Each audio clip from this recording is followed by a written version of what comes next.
Hola, buenas tardes. Bienvenidos a una producción de Power Media, que es una productora independiente que nos va a ayudar a entender y vamos a comprender qué es lo que está ocurriendo en Chile en nuestro programa Crónicas de un Estallido.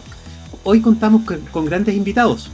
Tenemos a un amigo de la casa, que es Arturo Ruiz, que es un licenciado y magíster en Filosofía y Literatura de la Universidad de Chile, y también es un youtuber muy conocido con su programa Con Colores Propios. Tenemos a Eric Alarcón, profesor de Historia y Geografía. Él estudió en la Universidad Católica de Valparaíso, ex columnista del diario Observador de Quillota, y también trabajó en el Museo Histórico Arqueológico en Quillota. Y tenemos también al profesor Carlos Gómez. Él es economista de la Universidad de Chile y docente de varias universidades, además de un MBA en la Universidad de Chicago. Con estos invitados queremos hacer una radiografía, queremos entender qué es lo que pasó en este estallido, ver un poco la historia de nuestros compatriotas, qué pasa con la economía, con la política, y vamos a hacer una radiografía completa de los últimos años, de las últimas décadas, para entender qué es lo que está pasando acá en Chile y si acaso vamos por buen camino, vamos por un mal camino, vamos a un precipicio o vamos en caída. Esa decisión la sabrá usted al final de nuestro programa. Vamos a comenzar con nuestros invitados para que nos saluden. Arturo, ¿alguna saludo para la gente? Bueno, hola a todos, bienvenidos a esta transmisión, en realidad una grabación, pero feliz de estar acá. Hola Eric, profesor Gómez, ¿cómo le va? De nuevo te saludo a ti también, Jorge. Espero que saquemos algo en limpio de este extraño proceso que está viviendo nuestro extraño país, con todo esto que está sucediendo, digamos. Así que ahí estamos. Eric, ¿algunas palabras? Bueno, sí, primero que todo saludarles a todos ustedes, a los amigos también que van a estar viendo este programa, y darles las gracias por poder participar en este análisis de lo que pasó desde el 18 de octubre del 2019 hasta ahora. Como dijo Arturo, nuestro extraño país que cada cierto tiempo tiene esta crisis de los 40, siempre a los 40 años, que nos llaman mucho la atención y que podamos sacar algo en limpio de todo esto que nos ha sucedido en este año prácticamente. Sí. Y don Carlos, para que se presente y nos cuente. Bueno, muchas gracias por la invitación a este programa. Yo feliz de comunicar, explicar la mirada desde el punto de vista económico y de desarrollo, de cómo llegamos, el país más exitoso de Latinoamérica, a un punto de quiebre en el cual, en vez de arreglar la casa, quizás ampliarla, hacer algunas modificaciones, la queremos destruir. Y supuestamente para construir algo nuevo que no hay ninguna garantía con los políticos que conocemos de que puede hacer algo siquiera remotamente mejor a lo que hay hoy día. Así que espero en la presentación dejar estas cosas claras, con datos, con argumentos muy sólidos, de tal manera que podamos tomar una decisión informada este domingo. Gracias de nuevo. Sí, muchas gracias, don Carlos. Y como diría mi abuelita, vamos a 2 cucharadas y a la carne al tiro. Vamos a comenzar la presentación con don Carlos, así que él nos va a contar un poquito de qué se trataba, qué ocurría en Chile antiguamente y cómo hemos ido evolucionando hasta el día de hoy. Así que bienvenido, don Carlos, somos todos oídos. Ok, muchas gracias. Bueno, si ven bien este gráfico que estoy compartiendo con ustedes, quisiera comenzar por mostrarles el Mercedes-Benz.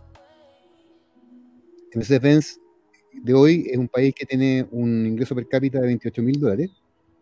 Es lejos el más rico de Latinoamérica. El caso de Panamá, que un poco más que Chile, es muy diferente porque hay una vinculación con Estados Unidos bastante especial. Así que Chile es realmente el país latinoamericano con el mayor ingreso per cápita por lejos. Lo segundo es que esto comenzó el año 75 con las reformas liberales, con transformar la economía chilena en una economía libre. Y el crecimiento económico que ustedes ven ahí, que es promedio de 6-7% anual, permitió lo más importante, que fue reducir la pobreza. Y la pobreza cayó en Chile de un 50%, que era en el año 1975, a un 7,8%. O sea, quiero dejar claro que el desarrollo económico no es un fin en sí mismo, sino que tiene como objetivo el derrotar la pobreza. Y eso se logró en Chile, y es lo que yo llamo el Mercedes-Benz para, por supuesto, cada uno puede ver la marca que quiere, digamos, pero es para graficar que es una historia de éxito única en el mundo. Una historia de la cual el primer país, uno de los más pobres de Latinoamérica, llega a lo más alto, a la puerta, al umbral del desarrollo. Eso no había ocurrido nunca antes. Han habido otros casos de éxito, por supuesto, como son los tigres asiáticos, el caso de Hong Kong, el caso de Corea del Sur, el caso de Singapur, también en países con los cuales nos gusta compararnos, como Nueva Zelanda, también Irlanda. Irlanda pasó de ser el país más pobre de Europa por siglos a ser el país más rico de Europa actualmente, en términos de ingreso per cápita, incluso más que Alemania. Y como lo hizo con la receta que todos conocemos, o que debiéramos conocer, que es libertad económica, es tener un Estado eficiente, fuerte, pero que no abarque un tamaño que impida, como ha pasado en Chile en estos últimos años, que impida el despliegue y el desarrollo de los privados con plena libertad. Este es Mercedes-Benz. Lo segundo es que a este Mercedes-Benz lo han mantenido, pero con poco cuidado, por así decirlo de alguna forma. Está un poquito abollado, digamos. Quizás tiene algunas ruedas desinfladas, necesita entrar al taller, ¿no? Urgente, luego. ¿Y por qué? Porque este gráfico muestra en un periodo largo de tiempo, entre el 2006 y el 2020, hace 15 años, cómo el Estado fue creciendo en forma desmesurada y permanente. Ustedes pueden ver que en el año 2006 el Estado medido, ¿qué es lo que el tamaño del Estado? Es el tamaño, la cantidad de gasto público en comparación con la producción total del país de un año, que es lo que se conoce como PIB, Producto Interno Bruto. El Producto Interno Bruto es todo lo que los chilenos producimos, de los que viven en Chile, producimos en bienes y servicios en un año. Entonces, el gasto público a su vez es un monto, actualmente 70.000 millones de dólares, y el PIB es de 250.000 millones de dólares.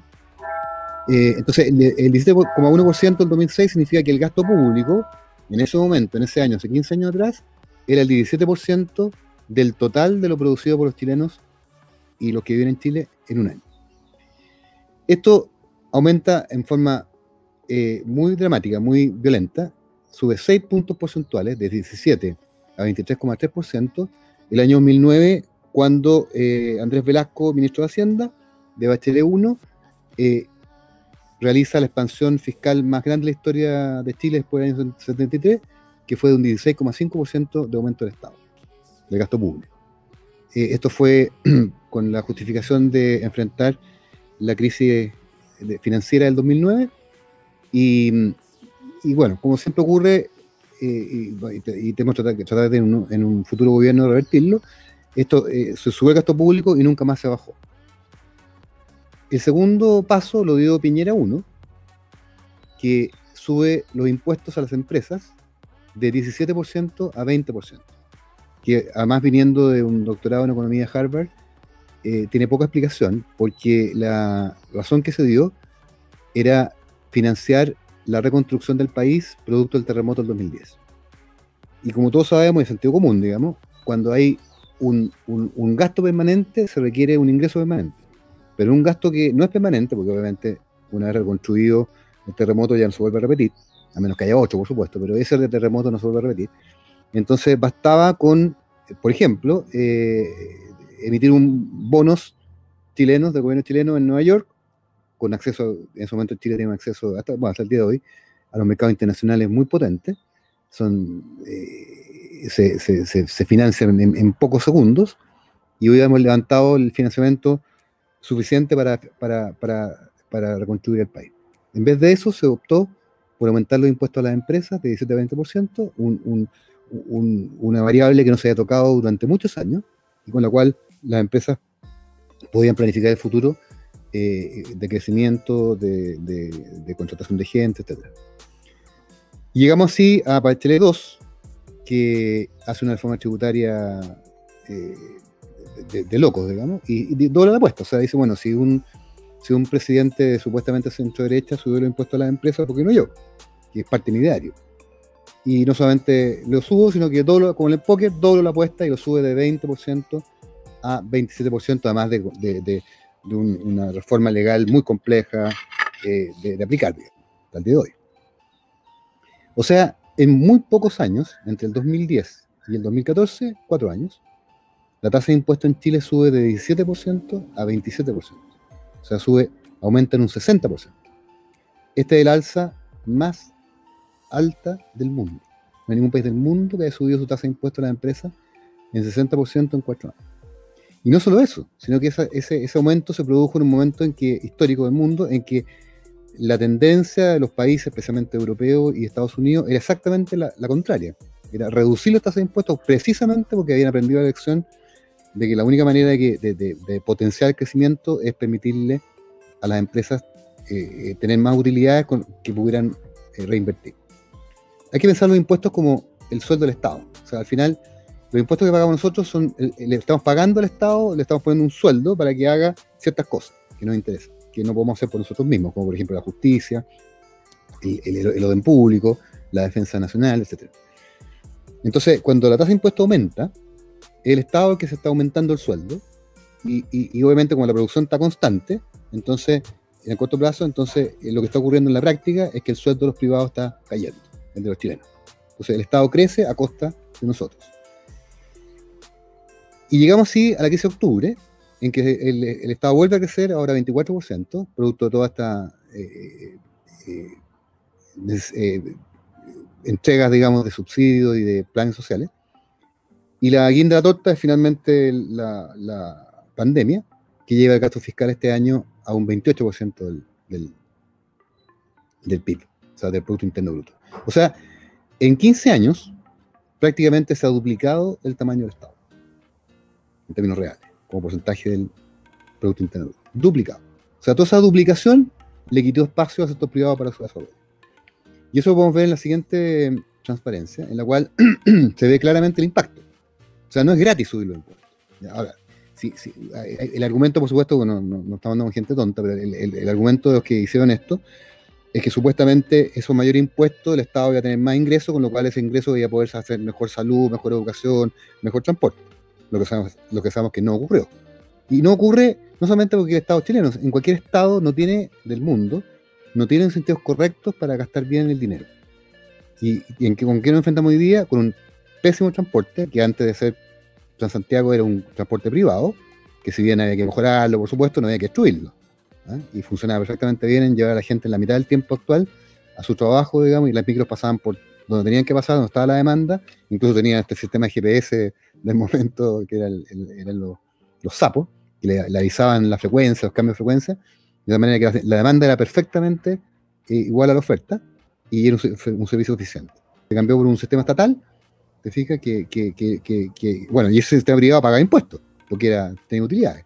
Hoy día tiene pérdidas, y al país le cuesta aproximadamente, ya ha costado hasta ahora, 12.000 millones de dólares mantener el sistema de Transantiago. ¿Para qué hablar de educación? La gratuidad lo único que hizo fue desfinanciar la universidad. Ustedes están viendo ahora en los medios como los rectores de universidades estatales, que pidieron en su momento la gratuidad irresponsablemente, hoy día están pidiendo que la financien el desfalco, no desfalco, sino que el desfinanciamiento que le significó la gratuidad, y que ha significado una mala calidad de la educación, una reducción de la investigación, y en el fondo toda la función de educación ha quedado desmedrada. Y bueno, salud, sabemos que la humillación de la gente de acudir a un hospital público con listas de espera interminables que dejan a gente. Yo tengo, por ejemplo, un hijo doctor que me cuenta el drama. Me dice: papá, no me puedes creer, yo tengo aquí, me mostró un día un Excel que él tiene con toda la lista de espera solamente de él, o sea, que tengo que hacerle cirugía traumatológica, y me cuenta: mira, es imposible, o sea, yo no puedo, porque el sistema no me permite, porque la gente es ineficiente, porque la sala de cirugía no está disponible, porque se demoran 1 hora en limpiarla en vez de 15 minutos como en Estados Unidos. Entonces se pierde una enorme cantidad de tiempo, por lo tanto hay mucho menos cirugías de las que deberían haber, y hay gente que yo sé que va a quedar para el resto de su vida con un problema que le va a impedir trabajar, o le va a reducir sus ingresos en su mano, en su pierna, o en lo que fuera. Entonces es un drama. ¿Y quiénes lo sufren? Los pobres. Porque las personas que tienen mayor recursos tienen ISAPRE, van a la clínica Las Condes, o a la clínica alemana, o a cualquier sistema privado que sí funcione. Entonces, la consecuencia, como digo, de aumentar el Estado no es gratuita. Y en el caso de la inversión, que recordemos que la inversión tiene la importancia de que es el futuro ingreso, ¿ya? Es como igual cuando nosotros, por ejemplo, ahorramos. Cuando ahorramos, lo que estamos haciendo es renunciar a consumo presente para tener más consumo en el futuro, para crecer, para eso uno ahorra. En el caso de la empresa es lo mismo, las empresas invierten para crecer y así aumentar su actividad, sus ventas, sus utilidades, y eso permite también, por supuesto, contratar más gente y subir salario y se genera la rueda del crecimiento positivo que beneficia a todos y especialmente a los más pobres que les da más oportunidades de empleo y educación. Bueno, esta inversión, con lo importante que es, cayó dramáticamente de un 25% en 2012. La inversión en Chile era un 25% del Producto Interno Bruto. O sea, de todo lo que los chilenos producen en un año, en términos de bienes y servicios, incluyendo también a las personas que viven en Chile, que no son chilenas, de todo lo que producimos, el 25% era inversión en 2012. Y esto cae violentamente, por efecto Piñera 1 y Bachelet 2, que ya he explicado, a 21,8% al momento de la crisis de octubre. A mí me gusta siempre hacer la diferencia entre la crisis de octubre y la pandemia, porque la izquierda se ha encargado, digamos, de mezclar las cosas, de manera como que la pandemia es la culpable. No. De hecho, el mundo se está recuperando. Estados Unidos en particular, China ya se recuperó, ya logró el nivel económico que tenía pre-virus, digamos. O sea, el virus tiene solución. De hecho, ya sabemos que hay vacunas, hay varias vacunas. Una de ellas, la primera, comienza su producción en noviembre. O sea, el problema no es el COVID, el problema no es el virus, sino que tiene solución.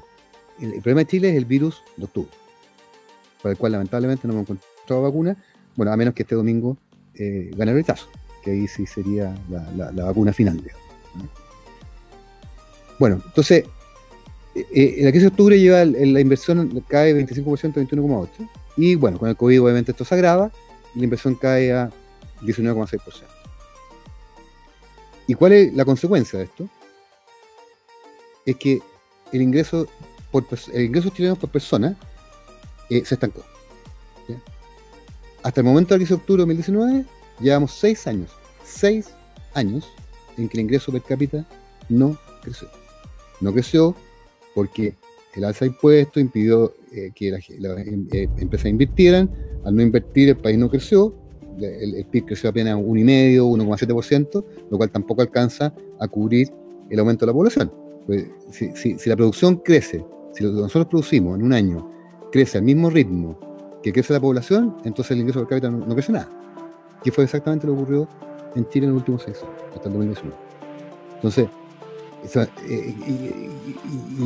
a mi juicio, aquí hay un tema bien de fondo, y es que el 2013, cuando partió este estancamiento del crecimiento del ingreso por persona, en 2013 la gente siguió gastando, siguió yendo a vacaciones, afuera del país, en cuotas de consumo, cambiando el auto, comprando su departamento, porque claro, veía un país que venía creciendo al 4 o 5% anual, y de repente se encontró 6 años después, el 2019, digamos el 18 de octubre, se encuentra con que todos esos sueños, todos esos gastos que había hecho, no se correspondían con la realidad del país, que lleva 6 años el ingreso sin crecer.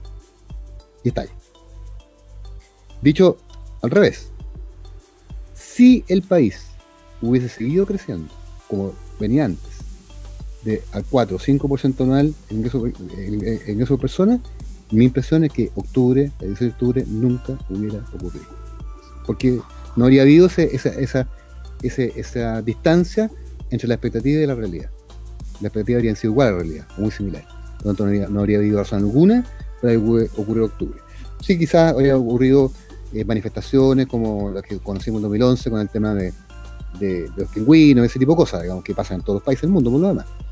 Pero no el estallido de violencia, y que le siguió expuesto este reclamo, digamos, esta lista de reclamos, y que nos ha llevado al trance de que los políticos, nuevamente, una vez más, digamos, esquivaron el bulto, y en vez de hacer las reformas que corresponden en materia económica y social, lo que decía al principio de Mercedes-Benz, o sea, en vez de reparar a Mercedes-Benz, inflar la rueda, desfagollar, lo que sé yo, eligieron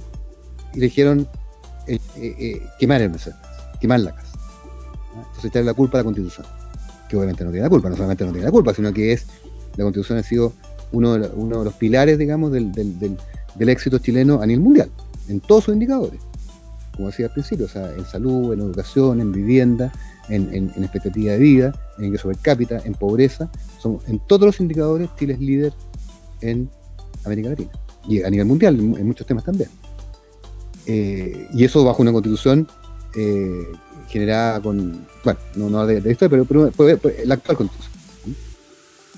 Entonces los políticos eligen quemarla Mercedes-Benz, quemar la casa, destruir la casa, digamos, para evitar justamente la culpa real que ellos tienen de no haber seguido aplicando el modelo correctamente, digamos, y haber frenado el crecimiento del país, y con eso haber frenado y destruido los sueños de millones de chilenos.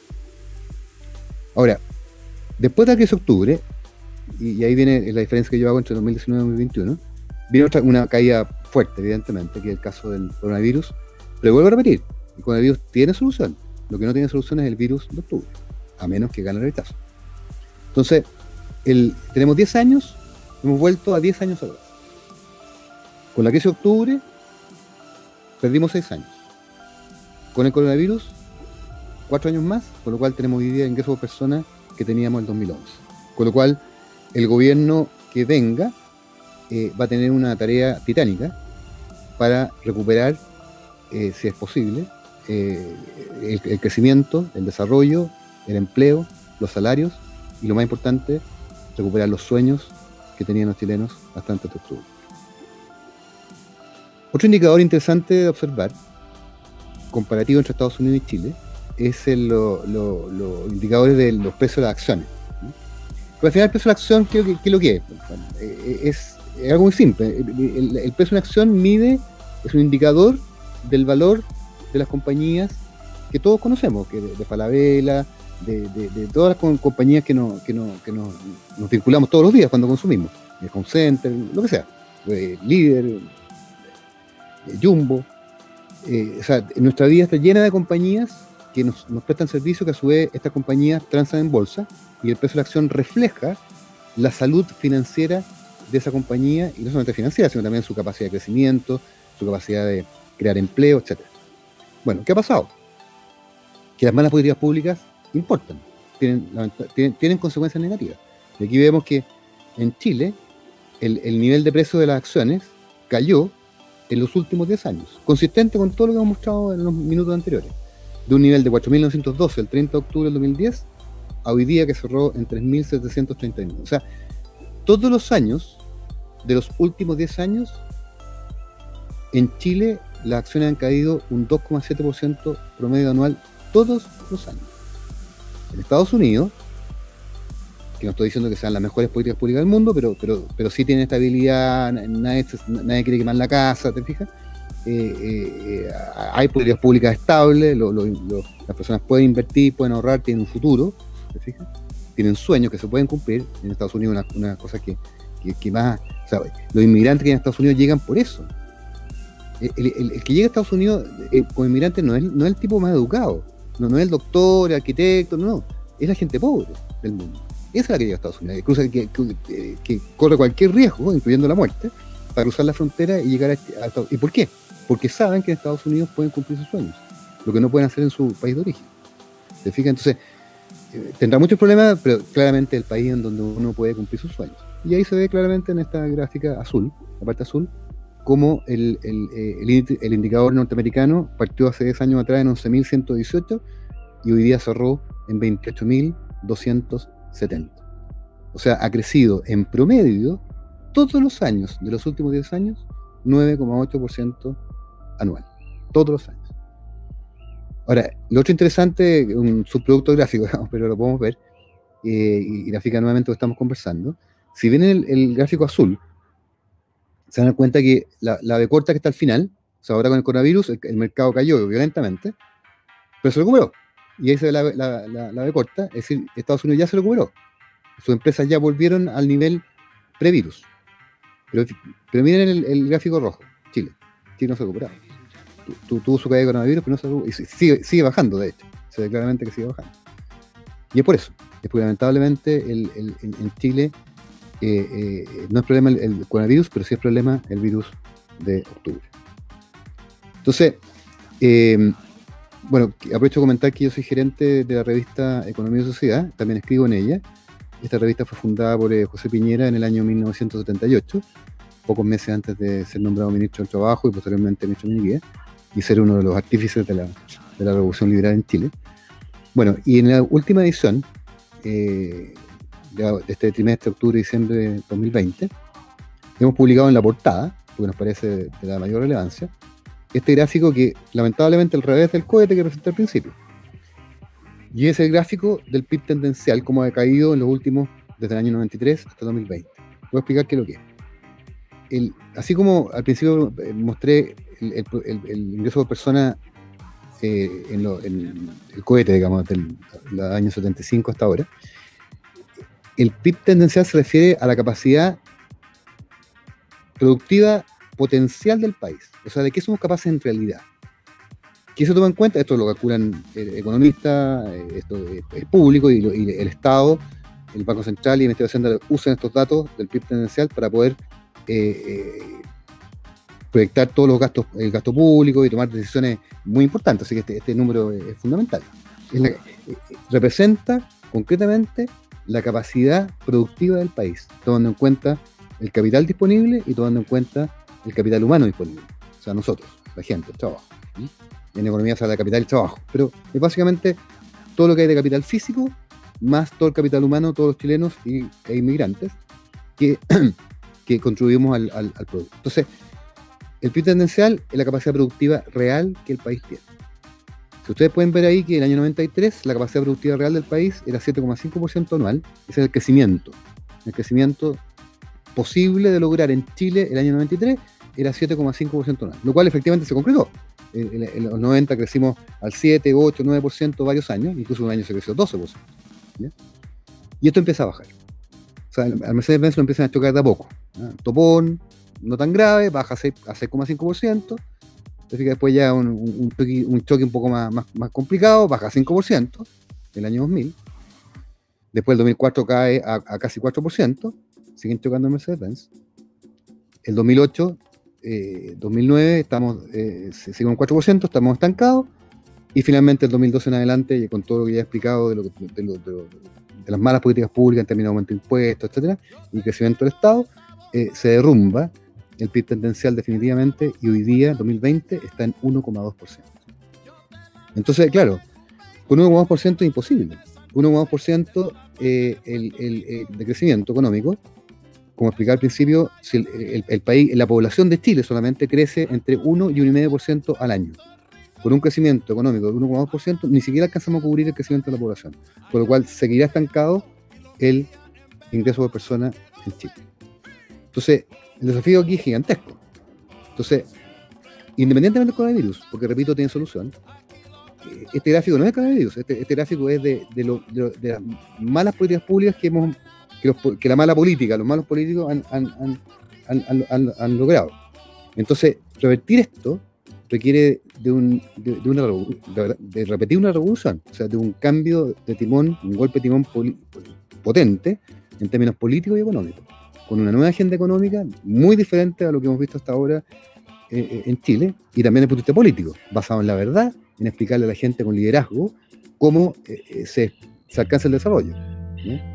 Que no es ahogando la empresa privada, no es sobre-regulándola, no es subiendo los impuestos creyendo que la empresa son una cosa que está ahí al lado, digamos, que no tiene nada que ver con nosotros y que la podemos chocar como queramos. No es así. Todos dependemos de las empresas. Es un matrimonio que tenemos que entenderlo de largo plazo, digamos, y si la empresa la ve bien, a nosotros nos va a ir bien, y viceversa.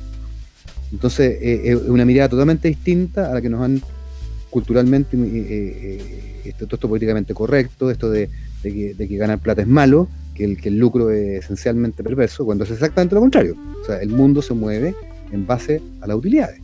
Todos nosotros nos comportamos de esa manera. Cuando nosotros hacemos un esfuerzo de educarnos, hacer un magíster, por ejemplo, lo que estamos buscando no hacemos porque sí, lo hacemos justamente porque creemos que una vez que tengamos un magíster vamos a ganar más plata, vamos a tener una mejor posición, vamos a poder cambiar nuestro trabajo, lo que sea. Por lo tanto, la empresa es lo mismo.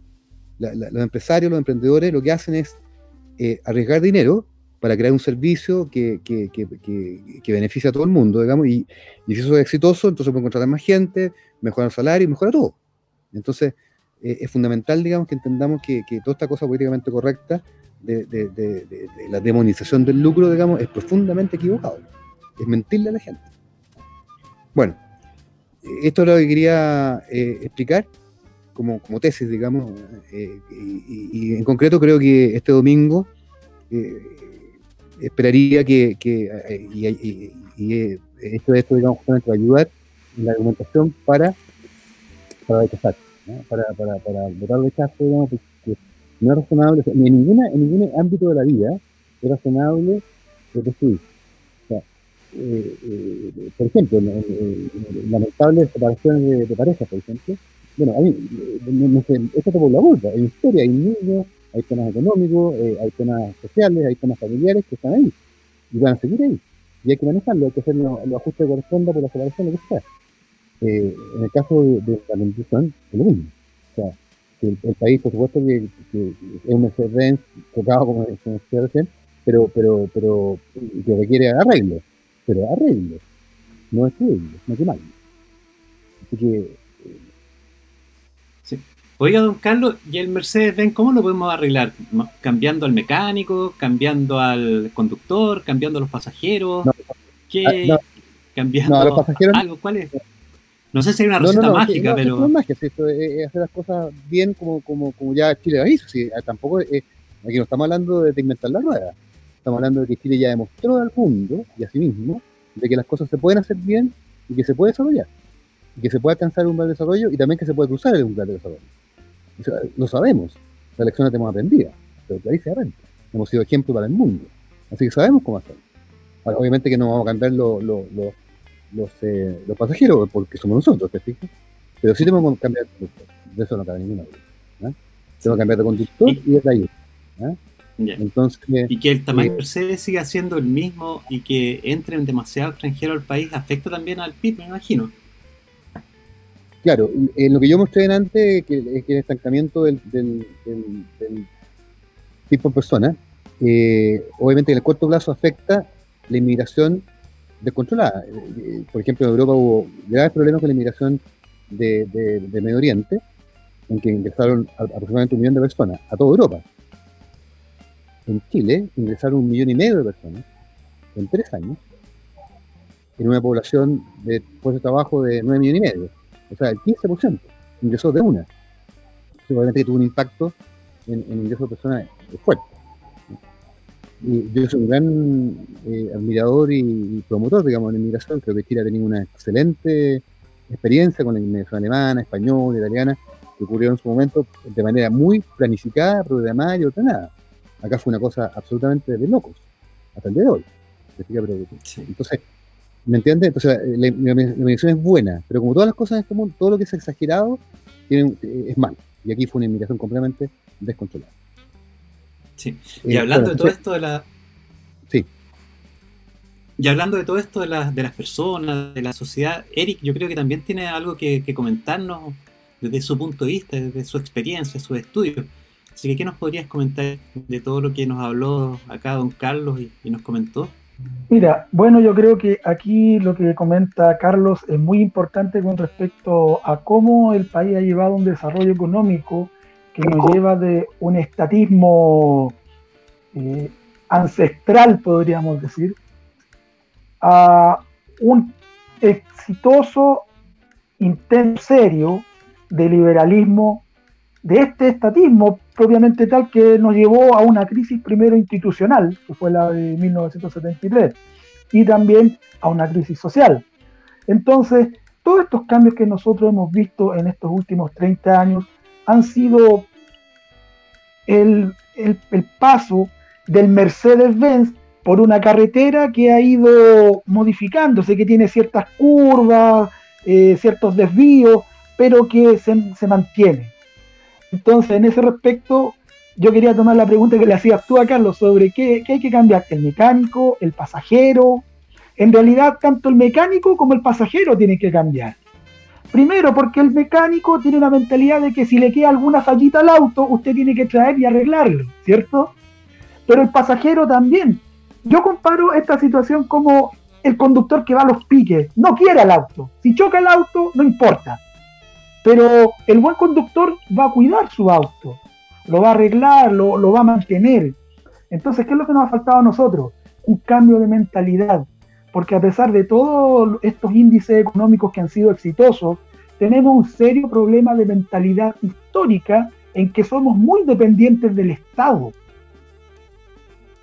Y eso se nota, por ejemplo, en lo que sucedió con lo de la pandemia, con la entrega de las cajas de alimentos, con la entrega de los subsidios, con el retiro del 10%. Entonces, dependemos mucho del Estado. Y el regreso de este estatismo, que ha aumentado el gasto público desde el 2013, como señalaba Carlos, es por esta mentalidad. Incluso, yo tiendo a reflexionar y a pensar que este intento de nueva constitución es un regreso a un estatismo 3.0, que puede matar este ensayo exitoso de liberalismo económico que ha tenido nuestro país. Eso es lo que yo puedo señalar al respecto. ¿Y será la solución? ¿Cuál será como la solución que podríamos encontrar acá entre las distintas visiones? Quizás acá Arturo nos podría dar una mirada más filosófica de lo que plantea Eric y don Carlos. Bueno, después de escuchar a don Carlos y a Eric, estoy pensando seriamente en suicidarme. Ahora, tienen un grave problema cuando ustedes le piden soluciones a un filósofo o a alguien que se dedica a la filosofía, filósofo en el más amplio sentido. No me estoy comparando con Heidegger ni con nada por el estilo, porque los filósofos no entregamos soluciones. Los filósofos lo que hacemos es como un ingeniero, pero al revés, buscamos problemas. Y bueno, en este momento don Carlos sobre todo ha hablado de los hechos, de los números, ha complementado esto un poco con la mentalidad chilena, nuestro querido amigo Eric. Pero a esto le falta otra cosa que no son hechos propiamente tales, porque esto es algo que ocurre en las mentes de las personas, que es el problema de la ideología. Lo que yo voy a decir de alguna forma explica por qué el conductor y todos los errores que decía don Carlos, por qué se han hecho cosas malas, hacemos bien, porque hacemos algo mal. Existe una cosa, un fenómeno que ha llegado desde a las universidades de los años 60, primero con la escuela de Frankfurt, aunque la escuela de Frankfurt actualmente está en otro,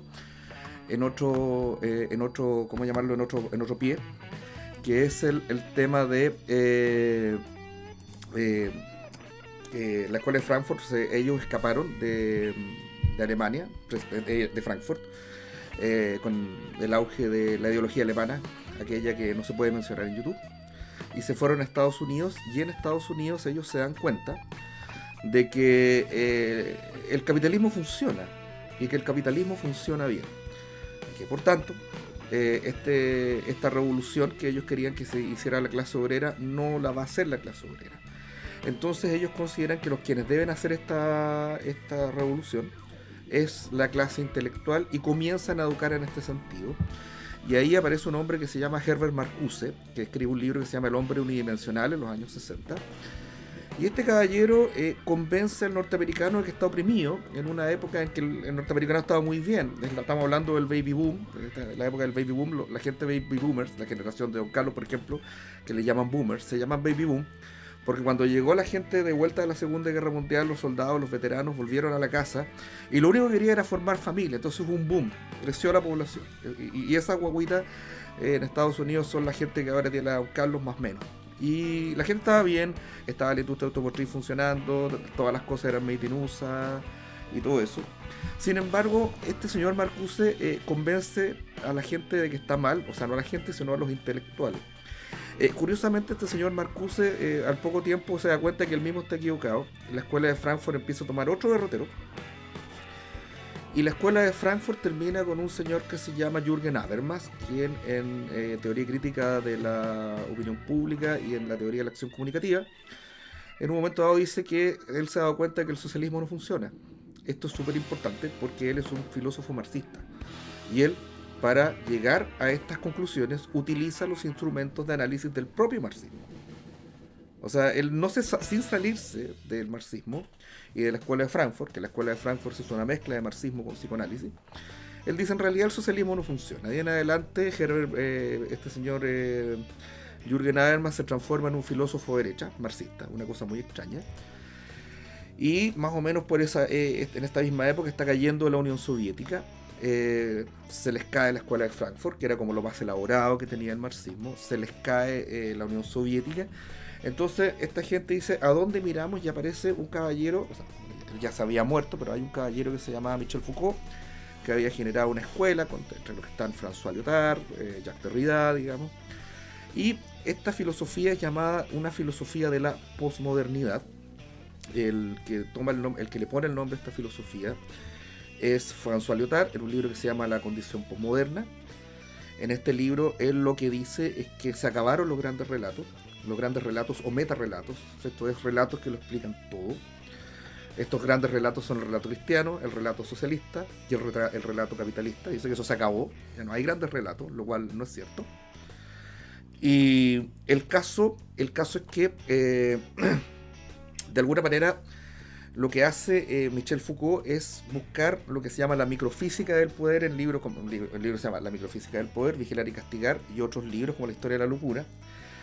Entonces él llega a la conclusión de que nosotros vivimos en lo que se llama una sociedad disciplinaria, cuyo modelo es la cárcel, y que esta cárcel se expande a todas estas cosas, y que resulta que la escuela también es una forma de cárcel, la empresa es una forma de cárcel, la sociedad es una forma de cárcel, y que la normalidad está definida por el poder. Esto lo toma en La locura, por ejemplo. Entonces él dice, nosotros definimos la normalidad a través de la anormalidad, y al anormal lo encerramos, que es el loco. Ahora, no sé si alguno de ustedes, tanto la gente del panel como alguno de la gente que nos escucha, ha tenido contacto con alguna persona que sufra locura. Es terrible, esa persona no vive en el mundo real, esa persona no se puede dejar sola, es una persona que es un peligro para sí misma y para los demás. Pero según Foucault, todo esto es una mera arbitrariedad.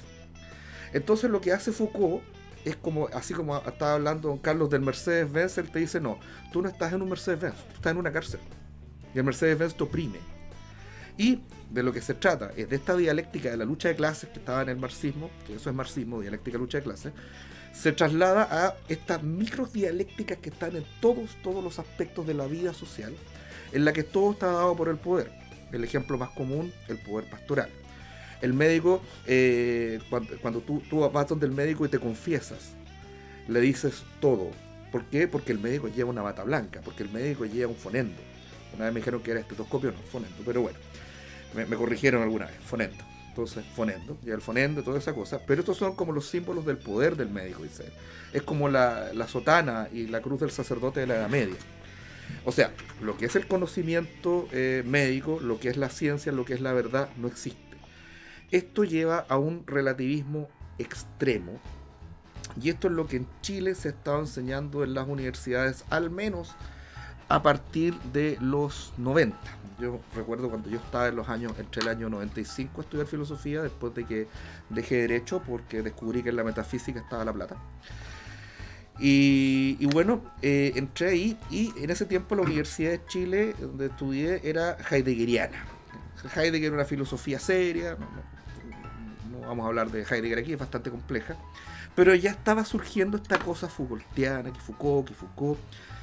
O sea, la gente te decía, lea Foucault. Me acuerdo que primero leí La historia de la locura, que es una historia, un libro bastante lleno de datos, pero que sin embargo no dice nada filosóficamente hablando. Pero ya después en Vigilar y castigar, en la microfísica del poder, uno se da cuenta para dónde va esto. Y cuando yo leo esto, yo era bastante mayor ya, no tenía 19 años, yo había estudiado otra carrera antes que no terminé, por esto de buscar más dinero en la filosofía. Y yo dije, esto no puede ser, esto es una idiotez. Y me apreté la guata de la risa.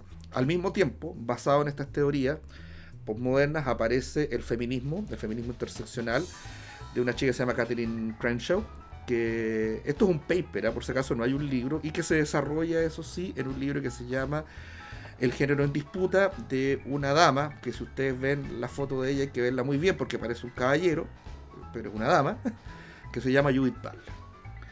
En esto se dice que esto es un constructo social, el género, que el sexo no existe. Si tú citas la biología, eres un falogocentrista, esa palabra existe. Falogocentrista es una palabra que acuña el filósofo Jacques Derrida, uno de los discípulos de Michel Foucault, y que significa la preeminencia del macho en la construcción de sentido. Esto quiere decir que han sido los hombres, históricamente, los filósofos, los científicos, etcétera, los políticos, todos los periodistas, todos los que han construido y dado cuál es el sentido de la humanidad. Entonces eso después se va a transformar en el patriarcado. Entonces tenemos la filosofía posmoderna que te habla de la opresión. Tenemos el feminismo interseccional, que no tiene nada que ver con el feminismo de los años 60, que quería igualdad de derechos para las mujeres, de la píldora, ese feminismo que digamos, hombres y mujeres tienen que tener iguales derechos y oportunidades. Ese feminismo todavía existe. Está, por ejemplo, Cristina Hoff Sommers, Camille Paglia, que son las feministas que se llaman de segunda ola, que están completamente en contra del actual feminismo de una Catherine Crenshaw, de una Catherine McKinnon. Catherine McKinnon llega a decir que ya la penetración es una forma de agresión a la mujer. Espero que las mujeres que estén escuchando esto no estén de acuerdo con esto, por favor. O sea, este tipo de cosas que se ríe don Carlos, pero yo también me reí en su momento, pero esto se está enseñando seriamente en las universidades. Y esta gente sale de la universidad y está convencida que está oprimida. Y la gente de la universidad es la élite de una nación. Y esta es la gente que llega al gobierno, que llega a los partidos políticos, que llega a los medios de comunicación, sobre todo en las humanidades. Las ciencias hasta ahora han estado relativamente libres, digamos, de este tipo de ideología. Aunque me hizo un personaje de YouTube que es chileno anónimo, que es bioquímico, que dice que ya no tanto, pero por lo menos en mis tiempos todavía esto no llegaba a las ciencias duras. Parece que ahora está llegando esto. Sí, y entonces, Arturo, me gustaría complementar. Yo, como apoderado de la educación pública, te puedo decir que ya no están esos temas en la universidad, sino que retrocede y ya están en la enseñanza media. Claro, vamos para allá, y en la enseñanza básica también. A mi hijo hace un par de años le fueron a hablar de la Universidad de Chile, gente que era estudiante, no eran profesores de teoría de género. Ahora mi hijo está educado en su casa por su papá. El colegio es un complemento de la educación. Yo no lo veo, no es al revés. No es que la casa complementa el colegio, sino que el colegio complementa la casa. ¿Qué es lo que aprendes en el colegio? Bueno, matemáticas, porque a mí se me olvidaron. Y aprendes a tener disciplina, a poner atención aunque sea fome, y a darte cuenta que la vida no es fácil. Pero nada más, eso para mí es lo más importante que un niño tiene que aprender en el colegio. Y bueno, y él ya educado en teoría de género, cuando le hablaron que él podía decidir su género, él se autodefinió como un helicóptero de combate y pidió que respetaran su derecho a volar y a lanzar misiles. O sea, ya iba vacunado contra esto. Ahora, no todos los niños son hijos de gente que estudia filosofía, entonces llegan y les dicen esto y les hablan los papás no tienen la menor idea. Yo, por ejemplo, hago muy seguido la broma en mi canal de YouTube cuando alguien me dice, oye, yo soy una mujer negra, lesbiana, en transición. Cuando yo lo digo, esto es un chiste. Pero yo conocí a una persona, un hombre, un tipo de aproximadamente 1,85 m, que me dijo que él era una mujer mapuche. El tipo tenía el pelo largo, andaba con estos aros mapuche y todo el asunto, y él hablaba de sus lamnien y de los peñes, y esta persona no era ni mujer ni era mapuche. ¿Pero por qué lo dice en serio? Porque como todo es una construcción social, como no hay una realidad ni hay una verdad, si él se quiere autopercibir como una mujer mapuche, hay que respetar eso. Ahora, lo muy divertido, está en una reunión donde había un 100% de gente pobre, progre, excepto por mí. Incluso esa misma gente le dijo en un momento dado, no podéis ser tan patudo, o sea, no eres mujer, no eres. Pero esto sucede. Entonces tenemos a esta gente que siente que ha sido usada, independiente que no lo haya sido. Gente, por ejemplo, la otra vez fue uno de estos cabildos cuando se empezó esta estupidez, y una chica decía que ella se sentía oprimida porque ella era realizadora audiovisual, pero no podía hacer lo que ella quería porque había gente que tenía más plata que ella y que con ese dinero la estaban obligando a mostrar el Chile que ellos querían y no el que ella quería. Yo decía, eso se llama trabajo. La gente te paga para que hagan lo que ellos quieren o necesitan, y si tú no quieres hacer lo que quieren otras personas, tienes que tener una pyme. Ahora, tener una pyme tiene sus riesgos, tener una pyme es más difícil. Y bueno, si tú no quieres correr esos riesgos y pasar por las pellejerías que uno pasa cuando elige este camino de la independencia, tienes que tener un trabajo y hacer lo que te digan. Pero incluso así, por ejemplo, yo nunca he tenido un empleo, yo siempre he dado boletas. Pero yo trabajando como guionista, por ejemplo, yo no escribía lo que yo quería. O sea, a mí me decían, oye, te quiero que escribas tal cosa, y yo tenía que escribirla. Quiero que hagas tal otra cosa, y yo tenía que hacerla. Ahora, para mí ese trabajo era bastante interesante y me sentía muy bien porque estaba haciendo un trabajo creativo y veía estos pies forzados de tanto de directores como de otras personas, como una especie de pie forzado, yo me sentía muy bien, y creo que es lo que más me enseñó en ese sentido. Pero ahora no se ve así. El gran problema actual es que esta gente se siente oprimida. O sea, ellos sienten que tienen derecho a todo. La sociedad es esta cárcel, la sociedad los está oprimiendo. Toda relación es una relación de poder. Cuando una chica se mete con un chico, está viendo cómo este chico lo va a oprimir. Muchos de estos chicos también además se sienten ellos oprimidos, piden perdón. Entonces piden perdón, por ejemplo, por el hecho de ser hombres, piden perdón por el hecho de oprimir a las mujeres, y se someten a esta deconstrucción, digamos, eso es lo que ellos hacen, de construirlo todo para llegar a encontrar estos pequeños poderes. La deconstrucción significa llegar a dónde están los distintos poderes. ¿Cuál es el problema de esto? Primero, se supone que el poder es malo. Eso no es así. O sea, todas las relaciones humanas siempre, desde la partida cinegética de casa, han tenido relaciones de poder. Y esto se puede ver, por ejemplo, ahora. Tribus como, por ejemplo, los Masái, un adolescente Masái, un niño Masái, porque no existe la adolescencia, es un constructo. Eso sí que es un constructo de nuestra sociedad. Y eso es precisamente porque es tan compleja que una persona no puede ser considerada adulta sino hasta los 30 años, porque hay que tener una serie de habilidades para ser adulto. Pero en una tribu que vive muy parecido a lo que era el Paleolítico, un chico Masái tiene que salir, cazar un león, y una vez que caza el león se transforma en adulto, pero cuando es adulto y entra a la partida de caza, entra en el nivel más bajo, y hay una persona que es la más vieja, que es la que maneja, y siempre han existido estas relaciones de poder, siempre ha existido esta jerarquía. ¿Cuál es el problema ahora? Que estas jerarquías son vistas como opresivas. Todo lo que alguien me diga que tengo que hacer, todo lo que alguien me diga que no sea porque yo lo quiero, es una forma de opresión. ¿Y cuál es el criterio de lo que yo quiero hacer? ¿Cuál es el criterio de lo bueno y de la verdad? Lo que yo siento. Por eso aparece gente como el que dice ahora, por ejemplo, yo soy de género fluido. Yo ayer era hombre, hoy día soy mujer y mañana voy a ser hombre de nuevo. Me siento de otra raza, me siento mapuche, y para ello es verdad. Porque la verdad está en la autopercepción. Porque no hay una verdad afuera. Porque en esto Foucault se basa perversamente, diría yo, en Nietzsche, que Nietzsche, en un texto que se llama Acerca de la verdad y la mentira en sentido extramoral, él dice que no hay verdad, pero se refiere a un tipo de verdad, pero sin embargo después él diga si hay verdad. Verdad es el error sin el cual una especie no puede sobrevivir. ¿Qué quiere decir eso? Nuestras percepciones son limitadas, no son absolutas, no tenemos el punto de vista de los dioses, no sabemos. Por ejemplo, a lo mejor somos un pez en una pecera y nos llega todo distorsionado. No sabemos lo que hay fuera de la pecera. Pero nuestro mundo es esa pecera y esa es nuestra verdad. ¿Hay algo más trascendental? No lo sabemos. Pero eso es lo que se refería a Nietzsche. Según la interpretación bizarra de Foucault, cambia lo que es la voluntad de poder, que es un criterio metafísico. Me explico, la voluntad de poder es la vida. Yo no tengo voluntad de poder, ni tú tampoco, ni ninguno de los que están acá. Nosotros somos una expresión de la voluntad de poder que aparece como cada uno de nosotros. Es pariente de la estética de la voluntad de Schopenhauer, la cosa en sí de Kant para Schopenhauer. Se va a llamar voluntad de poder, que la voluntad se va a llamar voluntad de poder para Nietzsche porque va a dividirla en dos. La débil y la fuerte, pero no vamos a entrar ahí. La voluntad de poder es cambiada simplemente por el poder. Y cuando hablamos del poder no hablamos de la categoría metafísica, sino que hablamos de que alguien tenga poder sobre otro por motivos, según dice Foucault, simplemente arbitrario. Y es de ahí de donde parte todo este pensamiento que se está metiendo en las universidades, y es de ahí de donde viene esta percepción. Y por eso, por ejemplo, cuando Carlos dice, oye, íbamos súper bien, íbamos, etcétera, etcétera, y de pronto la gente igual quiere volver al Estado, y de pronto la gente igual quiere volver para atrás. ¿Por qué? Porque se sienten oprimidos. Están convencidos de que el Mercedes-Benz no es un Mercedes-Benz. El Mercedes-Benz es una cárcel. El Mercedes-Benz es maligno. ¿Por qué? Porque yo lo siento así. Porque me enseñaron a sentirlo así. Porque tengo responsabilidades.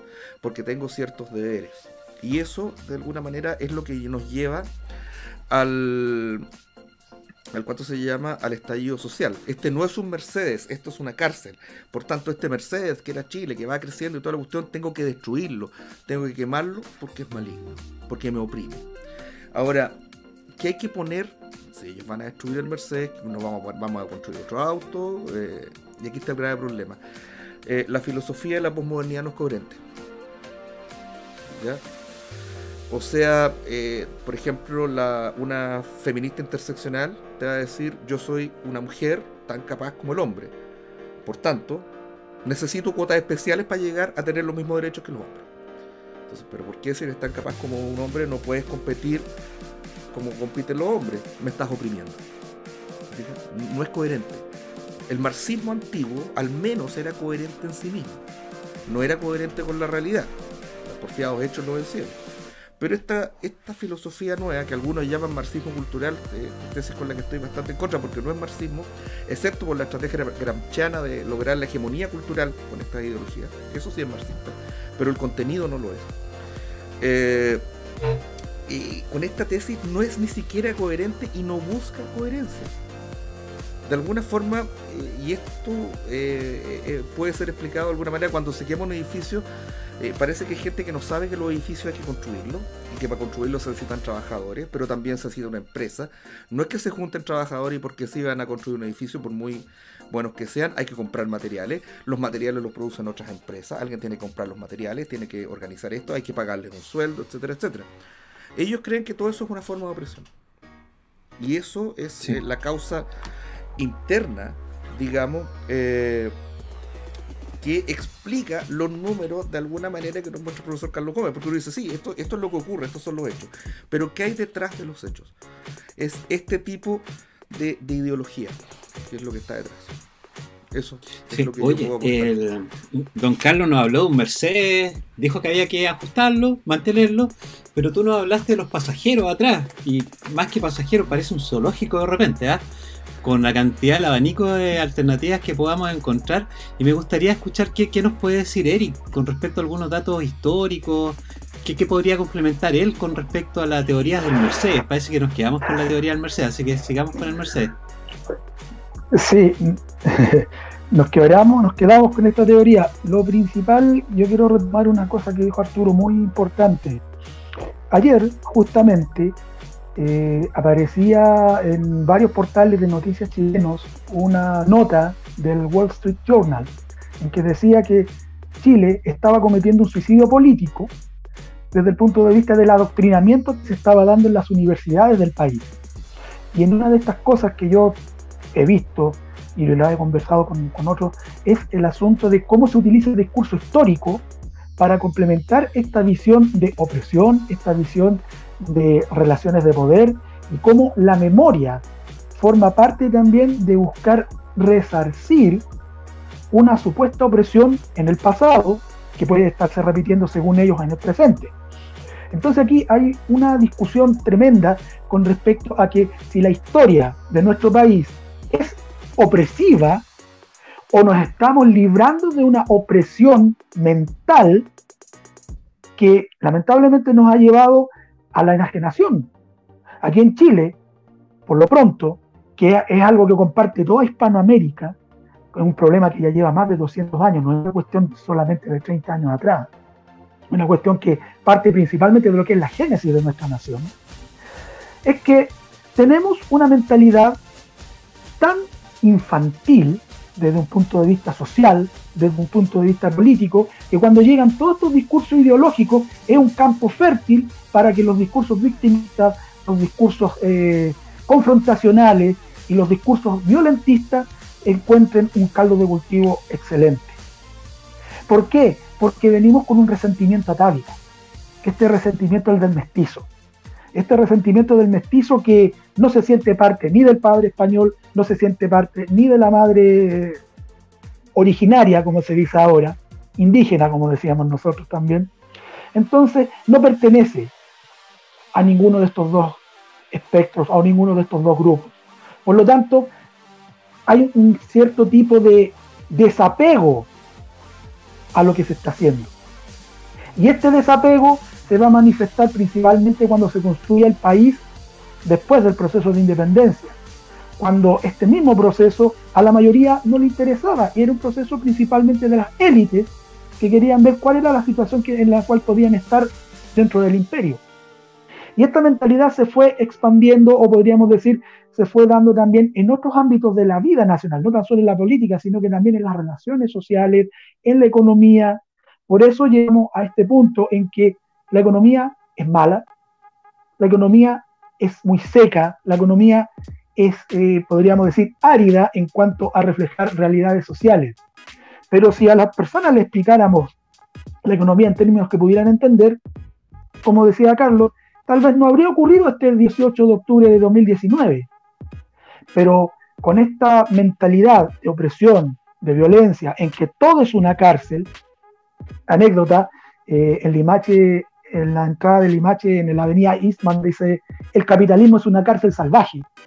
Ahí te das cuenta de cómo toda esta enseñanza, a partir de la historia y de una explicación antojadiza, ideologizada, y podríamos decir tergiversada, han hecho crecer a generaciones pensando que el sistema es malo, pensando que la historia no cuenta lo que realmente pasa, pensando de que el Mercedes tiene que chocar en algún momento. Entonces, lo que explica Arturo tiene relación con esto. Al fuerte resentimiento que nosotros hemos tenido como nación, que se manifiesta de distintas maneras, se manifiesta principalmente en la violencia que vemos en la sociedad, no tan solo con los hechos políticos, sino que también en la vida cotidiana, por ejemplo, el alza de los delitos. Entonces, uno se explica desde esa manera por qué nuestra sociedad es violenta.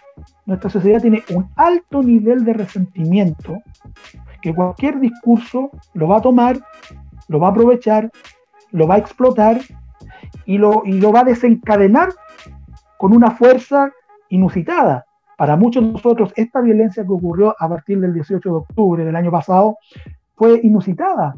Fue una violencia que ni siquiera se había dado en el proceso de 1970-1973, sino que fue algo muy concertado, algo muy planificado, y que las consecuencias las estamos viendo ahora, tanto en la parte económica, como mostraba Carlos, pero también en la parte social, en que estamos nuevamente divididos, estamos nuevamente resentidos entre nosotros.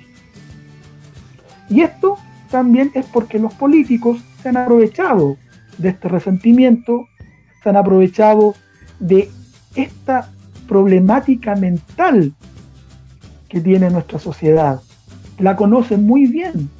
Y por ello nos impusieron este plebiscito donde nos tienen otra vez en dos trincheras, que es el apruebo y el rechazo.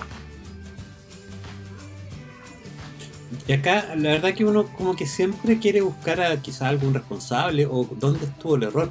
Acá podríamos pensar que el conductor tuvo el error, solo manejar, al copiloto que no miraba para atrás y ver que el zoológico de pasajeros que llevaba no estaban ahí incómodos, quizás apretados, quizás el Mercedes era muy chico, necesitábamos uno de 3 corridas.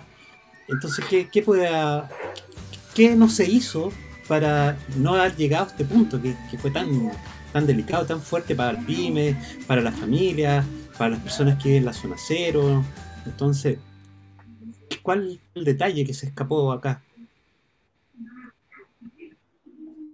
A ver, mira, yo quería, antes de contestar esa parte de la pregunta, dar un tono positivo, porque cuando partió Arturo comentando su participación, dijo que después de escuchar quería asociarse. La verdad que eso es lo último que tiene que hacer. Siguiendo con el ejemplo de Mercedes-Benz, el país, el año 73, y cuando comenzaron la reforma liberal el año 75, es un país completamente destruido, en todo sentido. Destruido socialmente, destruido políticamente, destruido económicamente, incluso las relaciones familiares estaban quebradas, en muchos casos de personas que pensaban políticamente distinto dentro de una misma familia. O sea, era una descomposición profunda del país.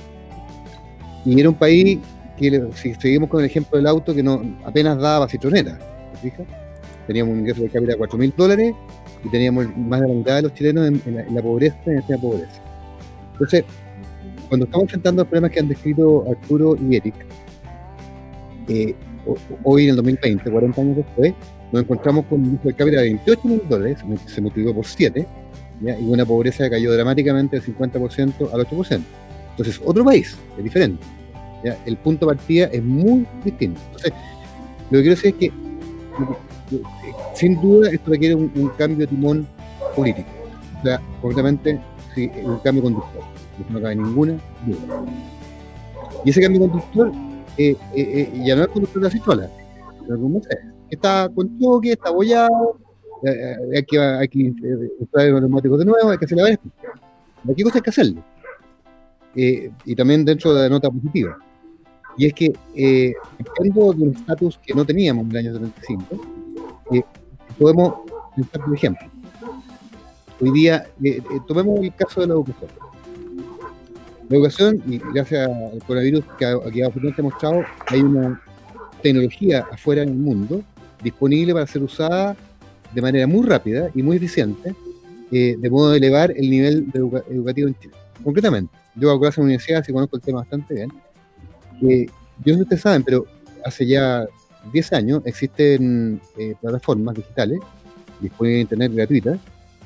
Una de ellas, edX.org, fue creada por la Universidad de Harvard y la Universidad del MIT, donde ahí uno puede tomar cursos de todas las áreas: física, medicina, leyes, historia, filosofía, ingeniería comercial, economía, administración, lo que ustedes quieran, en forma totalmente gratuita.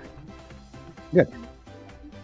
Si uno quiere el certificado de que aprobó tal curso en Harvard, tiene que pagar promedio $70, 50.000 pesos, para decir que estudió tal ramo en la Universidad de Harvard, o en MIT, o en Chicago, o en Stanford, o donde sea.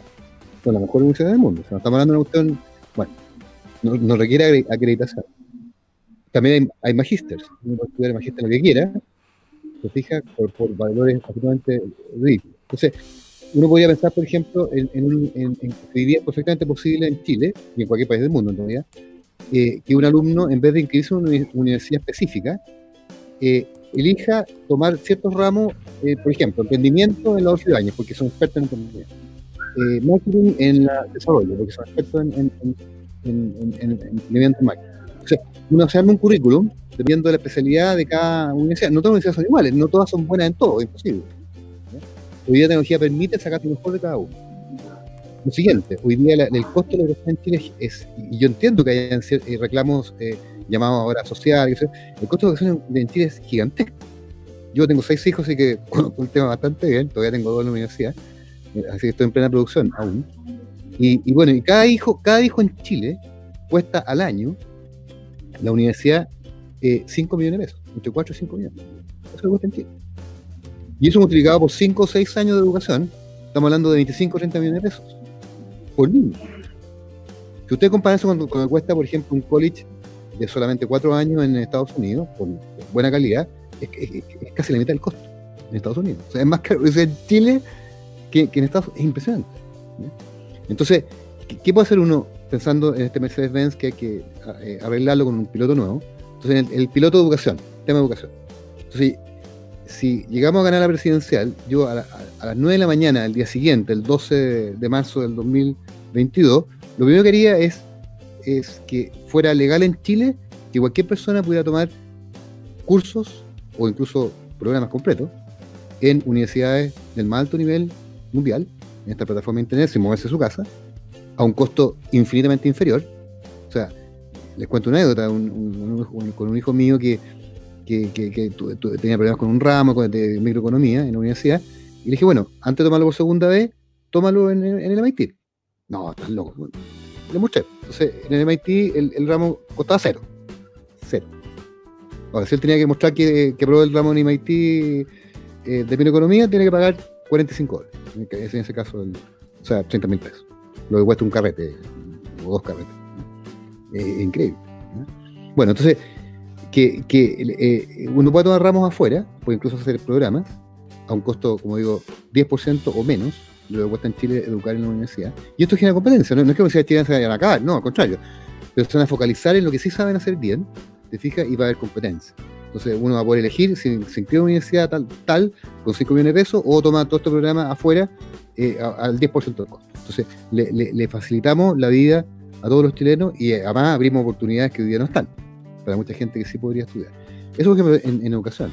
Y así en muchos temas. Por ejemplo, otro tema que creo que es muy importante es ese repensar el Estado, ¿ya?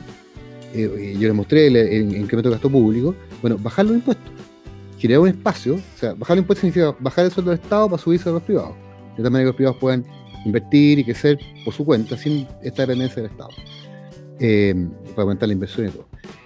En tercer lugar, quiero hacerme cargo también de algún comentario que hizo Eric, creo que también Arturo, respecto de la mentalidad.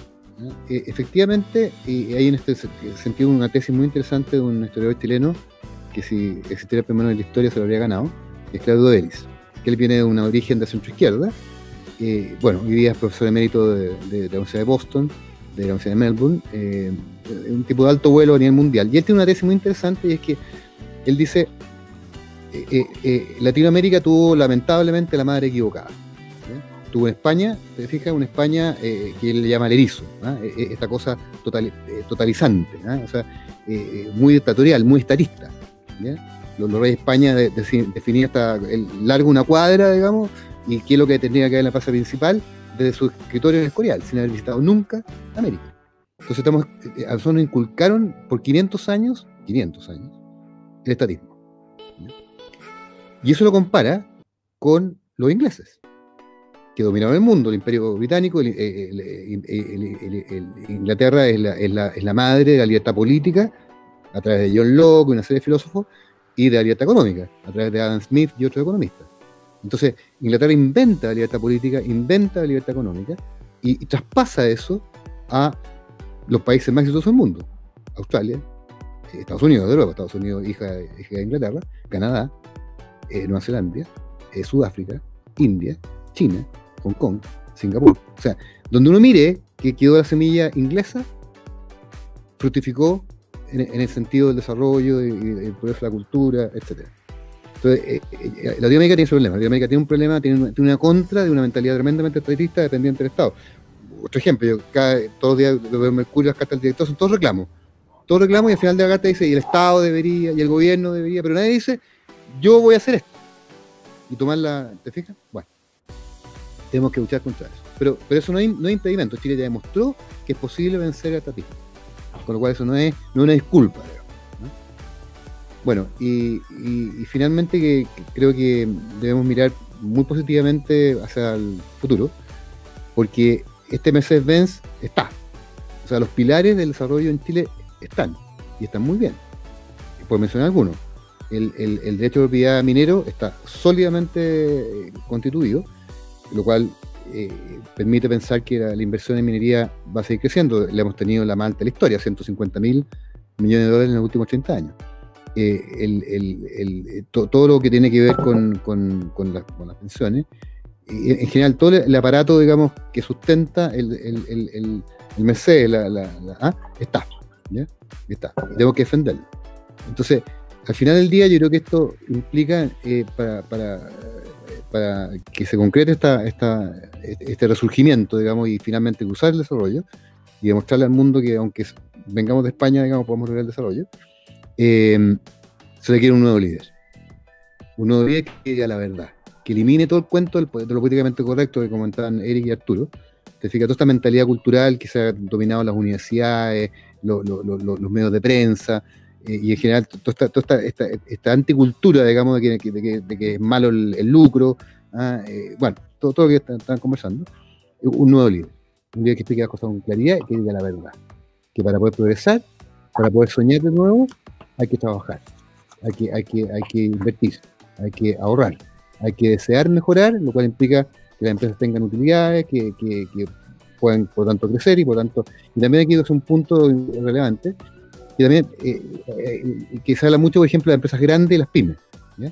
Pero la verdad concreta es que esto es un mundo interconectado, más todavía siglo XXI. ¿Te fijas? Entonces, las pymes no sobreviven sin las empresas grandes, y las empresas grandes tampoco sobreviven sin las pymes. O sea, piensen en cualquier empresa grande, no sé, por ejemplo, Cencosud, bueno, tiene 20.000 proveedores que son pymes. ¿Te fijas? Entonces, y que pueden vender y pueden tener más utilidad y crecer gracias a Cencosud, o gracias a Líder, o gracias a Falabella, o gracias a lo que sea. ¿Te fijas? Entonces, tenemos que entender también y decir la verdad, que si queremos recuperar el empleo, no olvidemos que uno de los desafíos de los próximos meses y años es recuperar 3 millones de empleos. Y esto no va a ocurrir de por sí. Eso va a ocurrir solamente con empresas creciendo con mayores utilidades, y no esta demonización del lucro que se ha hecho responsablemente. ¿Te fijas? Sí. Con más utilidades, sí. Mejor, y te fijas, y así va a haber más pymes que van a poder crecer más, gente que va a poder independizarse, ¿te fijas? Y crecer en este mundo nuevo que este nuevo líder pueda explicar con la verdad a todos. Sí, hemos hablado de lo que es el Mercedes, ¿ya? Y que tiene un chofer, copiloto, pasajero, pero acá don Carlos nos está hablando todo lo que es las pymes, que es un pilar bastante importante para que este Mercedes funcione impecable. Son las que sustentan las grandes empresas y también tenemos ahí lo que es un impuesto a los súper ricos, las pymes versus el Big Market. ¿Qué nos podría hablar de eso? Explicarnos un poquito. Oye, yo quiero hacer un comentario respecto del impuesto súper rico, que es otro invento, este es un invento marxista, entre paréntesis, de origen marxista. Y es un engaño total. Yo quiero dar un solo ejemplo concreto de lo que está ocurriendo en este instante, por ejemplo, en Nueva York y en Los Ángeles, en California. Nueva York y California tienen gobernadores socialistas de izquierda cultural marxistoide, digamos, muy potentes. ¿Y qué han hecho? Han elevado los impuestos en forma desmedida, y especialmente estos impuestos súper ricos. ¿Y cuál ha sido la consecuencia? Y es que, bueno, el siglo XXI, y ahora con el coronavirus quedó aún más demostrado, la movilidad del capital y la movilidad de las personas es gigantesca. O sea, hoy día está totalmente demostrado que una persona se puede ir del país, te fijas, y ir a producir a otro lugar.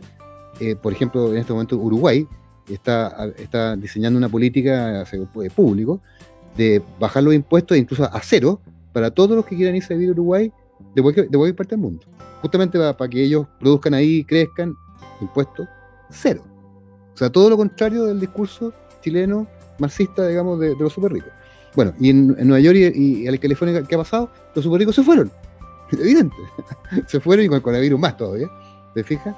Se llevaron el capital. ¿Y qué ocurre? Que al final, y pongo otro ejemplo así muy gráfico, cuando el inmigrante pobre llega a Estados Unidos para cumplir sus sueños, no se va a un pueblo chico en que son todos iguales.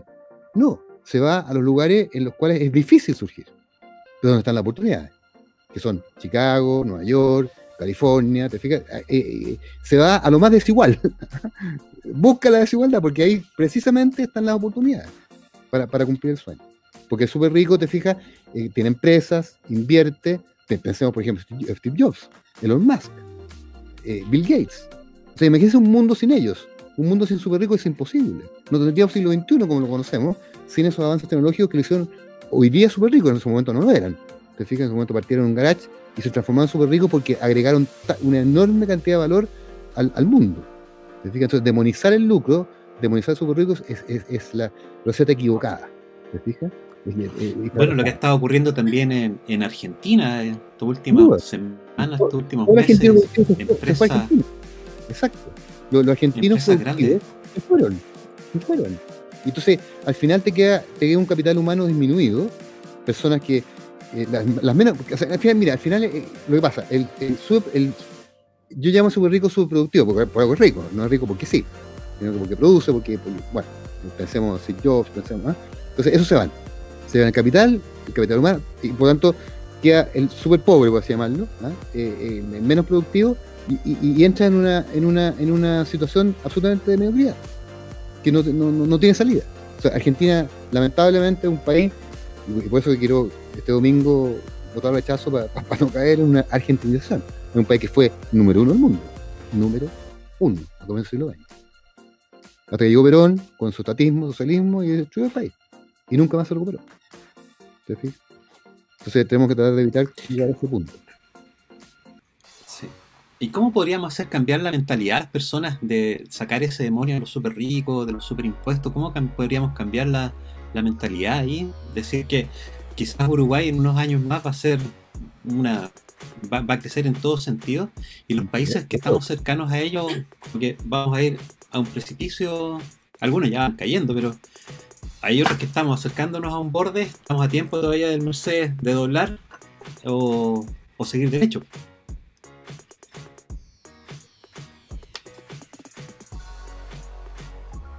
Mira, yo creo que, bueno, esta guerra cultural que está ocurriendo no solo en Chile, también en Estados Unidos, lo que está pasando, los demócratas de Estados Unidos ya no son los demócratas de un Obama, esto es otra cosa, digamos.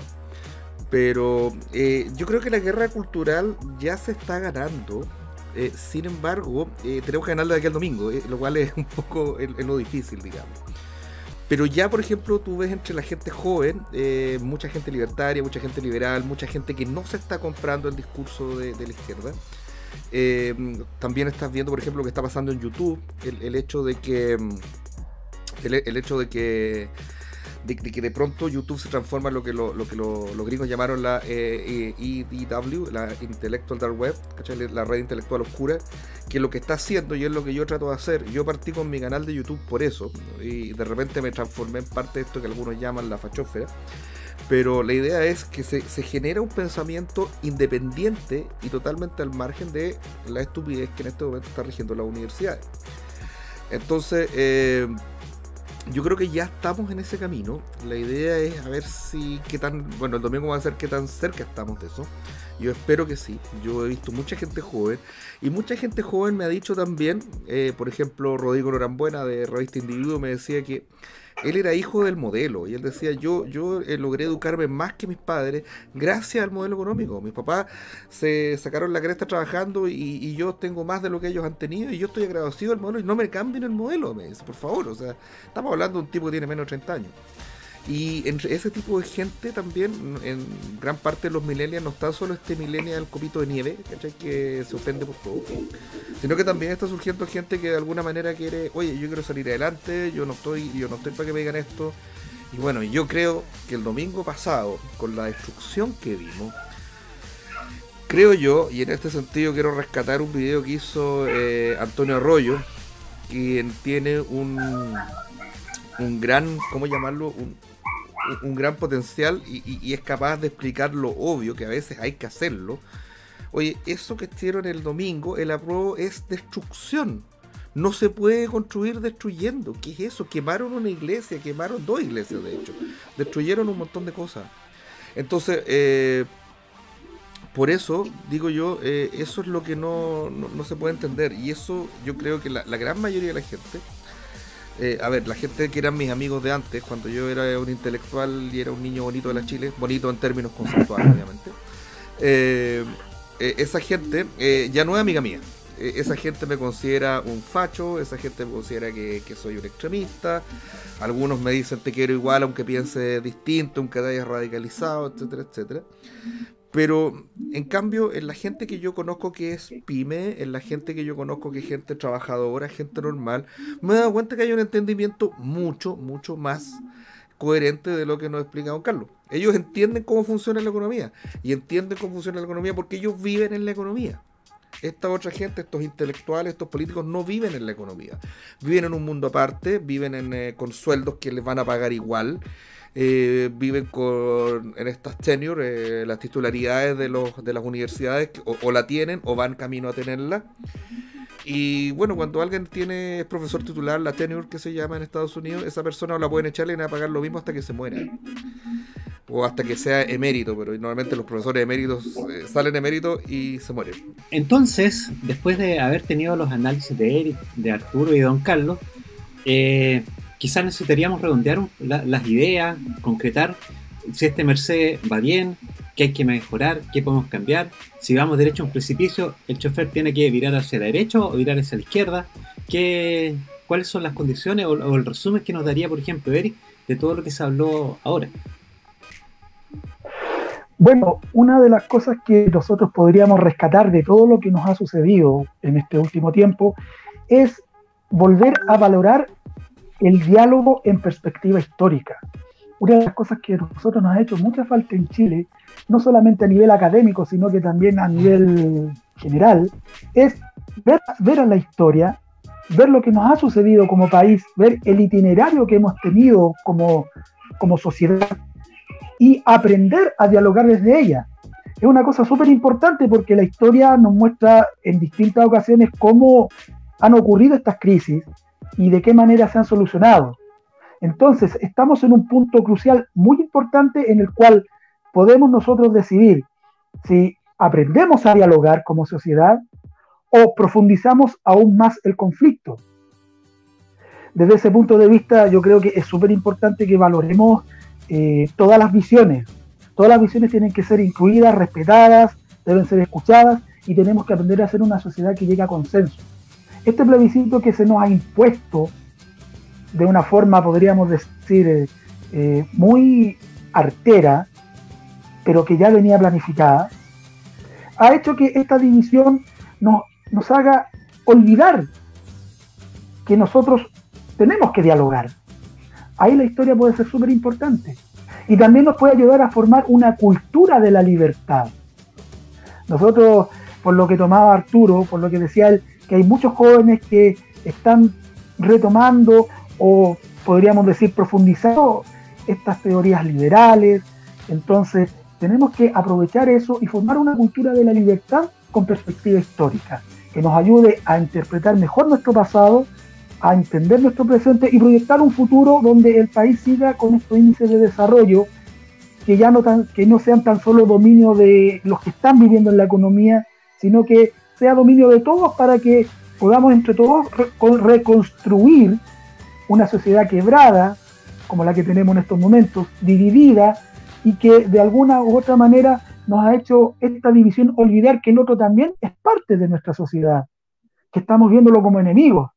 Así como decía Arturo, que a él lo ven como facho, como radicalizado, también me pasa lo mismo. Incluso una ex profesora le dijo a un amigo mío que se sentía avergonzada de haberle hecho clase y que se sentía fracasada con él. Entonces, tratar de no llegar a esos niveles de intolerancia, a esos niveles de desprecio frente a la idea de otras personas. Y en eso la historia nos puede ayudar en gran manera. Muchas gracias, Eric. Y ya que hablaste de Arturo, ¿qué nos podrá agregar Arturo con respecto a una conclusión, a un cierre de todo lo que expuso? A ver, hay un poeta norteamericano que se llama George Oppen, que a mí me gusta bastante, y tiene un poema que parte con un verso que a mí cuando lo leí me llamó la atención, que dice "There are things", hay cosas. Muy heideggeriano, hay cosas en el mundo que te hacen frente y te interpelan. Cuando uno ve el mundo, uno lo que tiene que hacer es mirar el mundo, no mirar la propia emoción, no mirar la propia creencia, no el propio prejuicio. De alguna manera, la universidad, y este parece ser un fenómeno mundial, no solo chileno, de alguna manera la universidad se transforma en un centro más bien de adoctrinamiento que en un centro de conocimiento y enseñanza. De hecho, por ejemplo, yo tengo un hijo que tiene 17 años y planifico mandarlo a una cosa como un instituto como INACAP o DUOC, donde aprende una carrera técnica y de ahí se sigue perfeccionando, porque la verdad que la universidad lo va a transformar en otra cosa.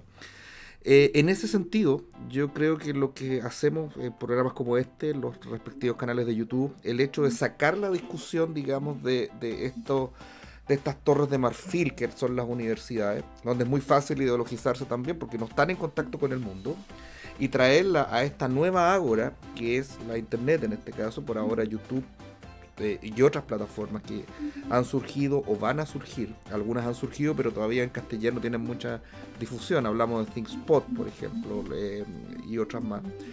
Eso yo creo que es lo que podemos hacer y lo que debemos hacer. Yo creo que ese es el futuro.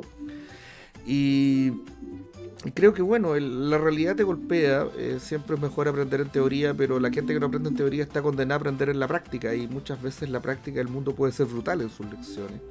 Esperemos que la lección que lee el mundo a nuestro país no sea así de brutal, y llevemos un verdadero diálogo a las personas, una verdadera, ¿cómo llamarlo? Una verdadera comunicación. Recuerdo, por ejemplo, hace poco en mi Facebook yo puse: el Estado tiene el monopolio del uso de la fuerza, y una persona denunció mi Estado por considerarlo un discurso de incitación al odio. Eso que acabo de decir es Max Weber, que es el teórico político básico con el cual nadie está en desacuerdo. O sea, es como la base de la teoría política 1, ciencia política 1, te van a hacer leer a Max Weber, y eso es lo primero que te dicen. Entonces, que yo diga el Estado tiene el monopolio del uso de la fuerza, y alguien me dice, pero ¿cómo esto es discurso de odio? No, el Estado tiene el monopolio del uso de la fuerza, y cuando eso no ocurre, comienza la autotutela, y eso no es bueno para ninguna sociedad civilizada. Y hay gente que me dice, pero ¿cómo que estás hablando? No, pero eso es así, eso siempre ha sido así. Poner de vuelta los conceptos tradicionales, muchos de los cuales nunca han dejado de estar vigentes, y traer de vuelta muchas cosas que se han perdido. Yo creo que eso es, y eso es lo que estamos haciendo, y eso es una vuelta a la realidad. Eso yo creo que sería como a modo de conclusión. Miremos el mundo y interpretemos el mundo, no lo que nosotros queremos que el mundo sea. Sí. Muchas gracias, Arturo.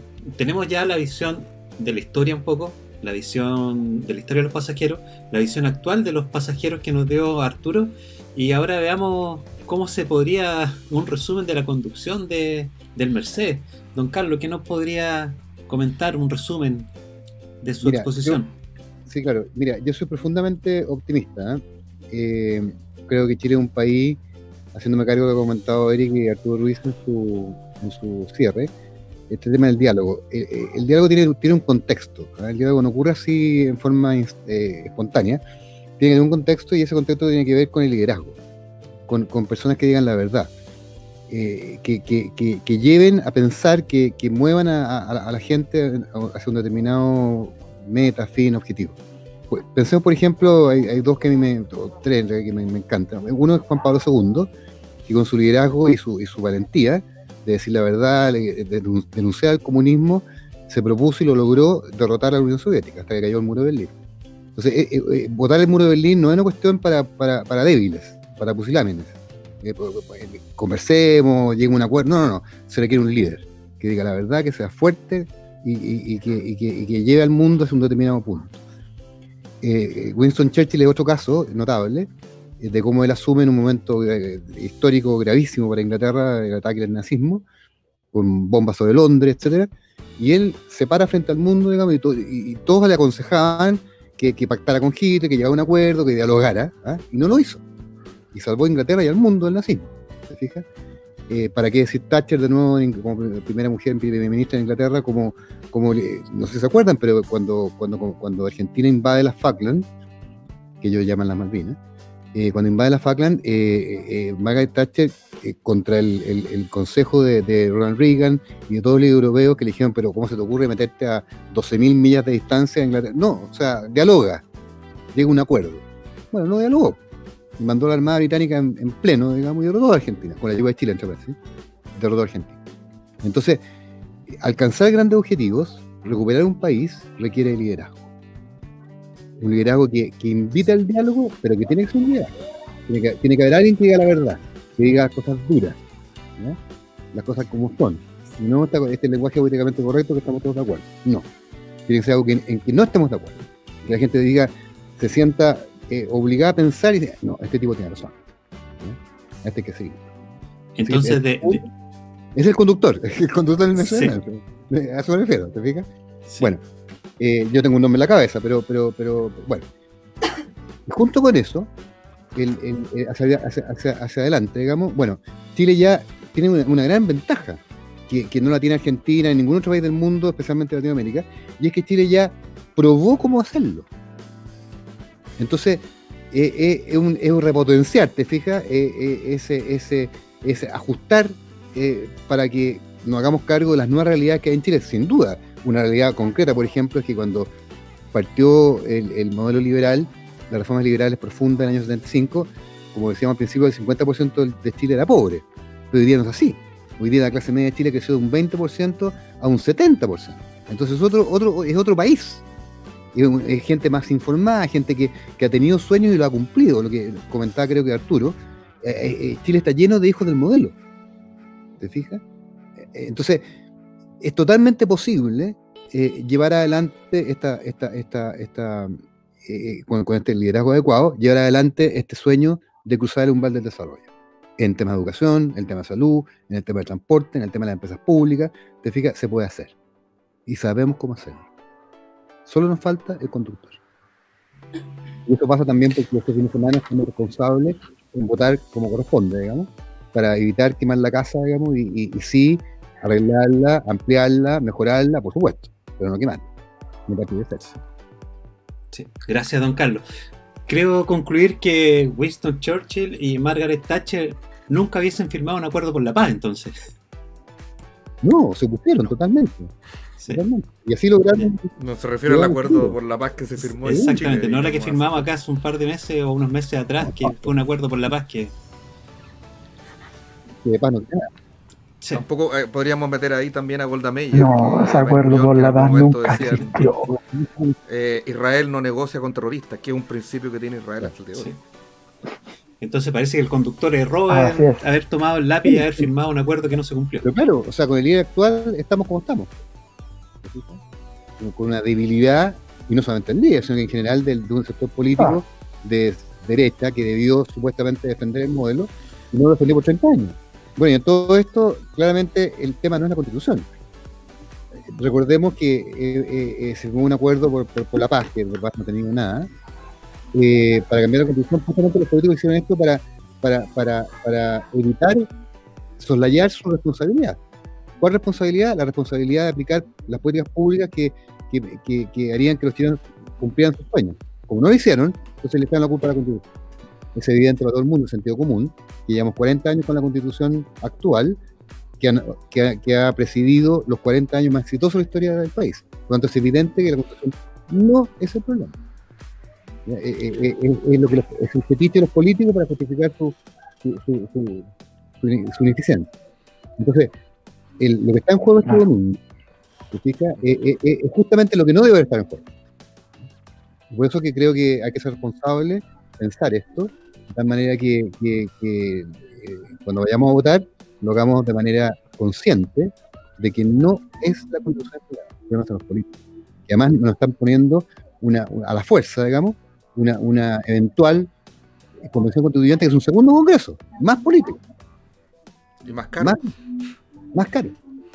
Para resolver nada. Porque además, también hay que ser claro que este asunto de 2 tercios juega para todos lados. O sea, los 2 tercios, imagínense llegar a un acuerdo de 2 tercios cuando hemos sido testigos en los últimos tiempos del populismo increíble de todos los políticos, de todos los signos, ¿te fijas? Entonces, si se llega a algún acuerdo de 2 tercios va a ser una cosa muy obvia, que es Chile una república, una república. Pero ya, si entramos a un nivel de detalle, el desacuerdo es total. Con lo cual yo no descarto que si se ganara la prueba y hubiera una convención constituyente, por ejemplo, no se llegara a nada. A nada. Y además no se olviden que hay un plebiscito de rechazo, de salida, un plebiscito de salida que si exactamente muy minimalista, demasiado básico y que no cubre lo que una constitución debería cubrir, hay una instancia para rechazar esa propuesta, si es que llegan a acuerdo. Entonces, aquí hay una trampa, pero de marca mayor. Entonces, creo que es importante este domingo votar a conciencia de que la Constitución no es el problema, al revés. La Constitución, si bien es cierto, como toda obra humana, requiere modificaciones y ampliaciones y mejoramiento, digamos, ha presidido los 40 años más exitosos de este decir. Sí. Eric, veíamos que estaba levantando la mano, quería hacer un comentario. Sí, yo creo que es importante también destacar un cambio en la historia del constitucionalismo chileno. Hasta antes de 1980, la tradición constitucionalista del país era eminentemente estatal. Es decir, el Estado estaba por sobre las personas dentro de los textos constitucionales. Eso se puede ver, por ejemplo, en el primer artículo de la Constitución de 1925, en la Constitución de 1833, pero lo que introduce esta Constitución que tenemos actualmente rompe ese paradigma constitucional que es poner al Estado al servicio de las personas, que es lo que uno encuentra en el artículo 1. Entonces, ese pilar que le da forma al texto que nosotros tenemos ha sido el pilar del desarrollo social, del desarrollo económico que ha tenido este país en estos 40 años.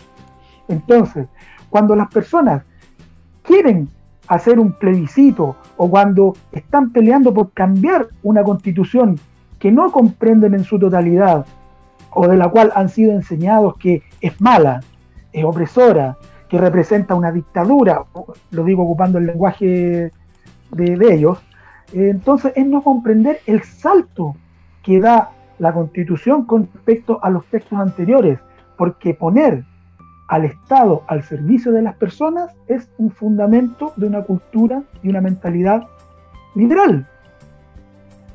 el fundamento de una cultura de la libertad, que aquí en Chile lamentablemente no hemos podido o no hemos sabido cultivar o no hemos sabido implementar a través de la educación, a través de los medios de comunicación, sino que hemos caído en estos lugares comunes de culpar, como decía Carlos, por cualquier cosa a la Constitución.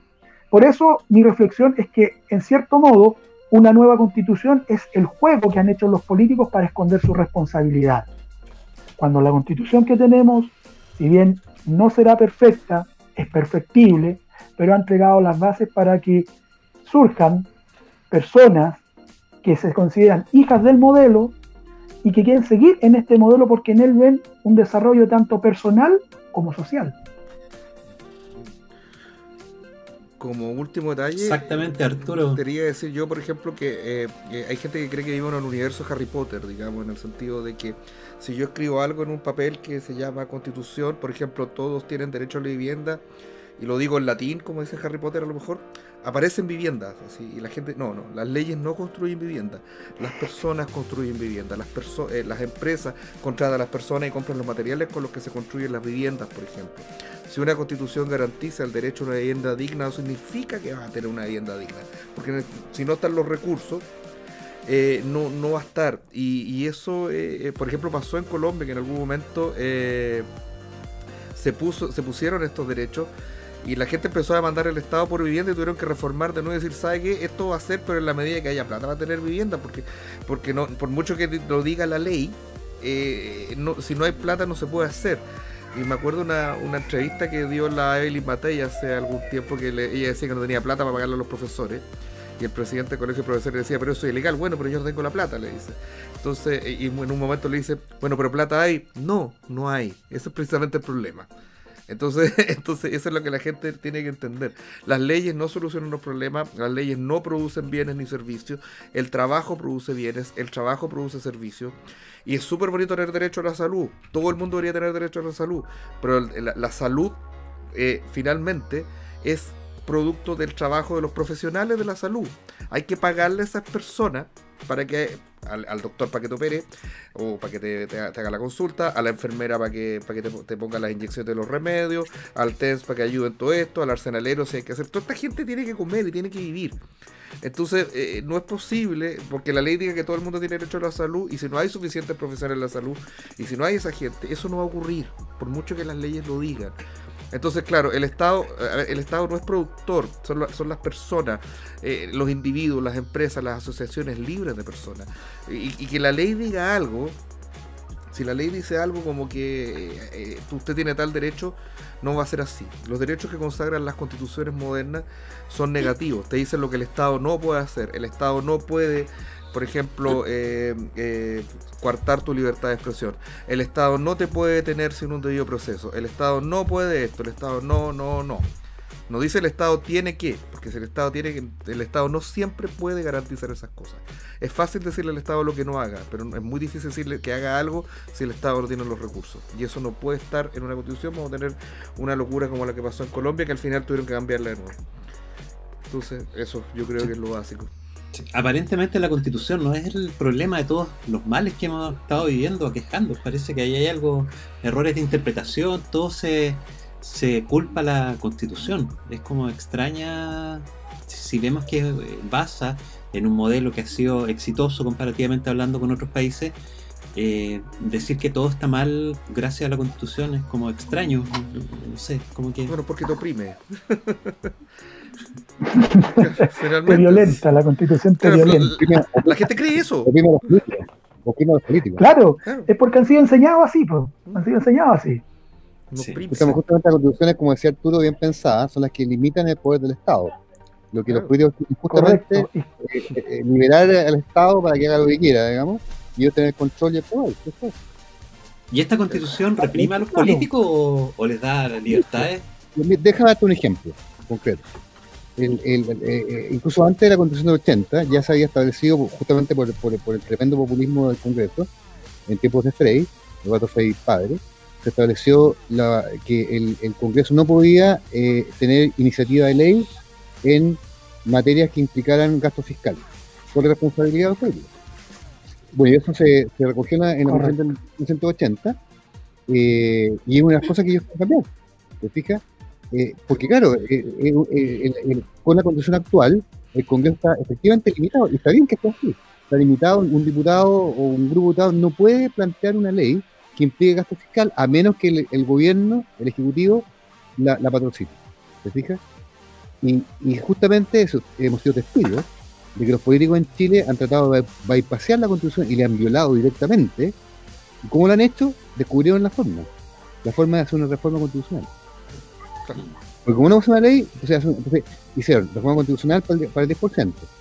¿Te fijas? Entonces, una cuestión que era de materia de iniciativa exclusiva del presidente, la hicieron pasar por reforma constitucional. Eso es lo que se llama parlamentarismo de facto. Exactamente. Claro. Entonces, a los políticos, un conflicto de poderes. Y ahora quieren hacerlo de jure. Claro, legalizado. Les conviene una constitución que les dé todavía está posible para gastar, porque el político vive del gasto. En la medida que gasta, y por supuesto no él, sino que el Estado, que es la plata de todos los chilenos, para conseguir votos y reelección. Exactamente. Bueno, la Constitución este año se ha modificado 6-7 veces en solo este año. Con el entonces, concurso de exactamente. Y con los 2/3 que dicen que es imposible, y con los acuerdos que dicen que son imposibles, el 10%, lo que usted decía, es algo que se pusieron de acuerdo, modificaron la Constitución, y mucha gente pidió su 10% de la AFP. Entonces, es fácil modificar la Constitución cuando todos los políticos están de acuerdo. Entonces, hacer un proceso que podría durar 2 años, que Arturo nos contó que iba a haber un zoológico de personas dentro del Congreso, podríamos llegar a acuerdo en 2 años si pensamos que la Constitución del 80 se escribió a puertas cerradas, que la escribió Jaime Guzmán, y la escribió como en 4 o 5 años. Entonces, un zoológico completo, donde están las feministas, donde están los machos opresores, donde están los capitalistas, los que no quieren capitalismo, se van a poner de acuerdo.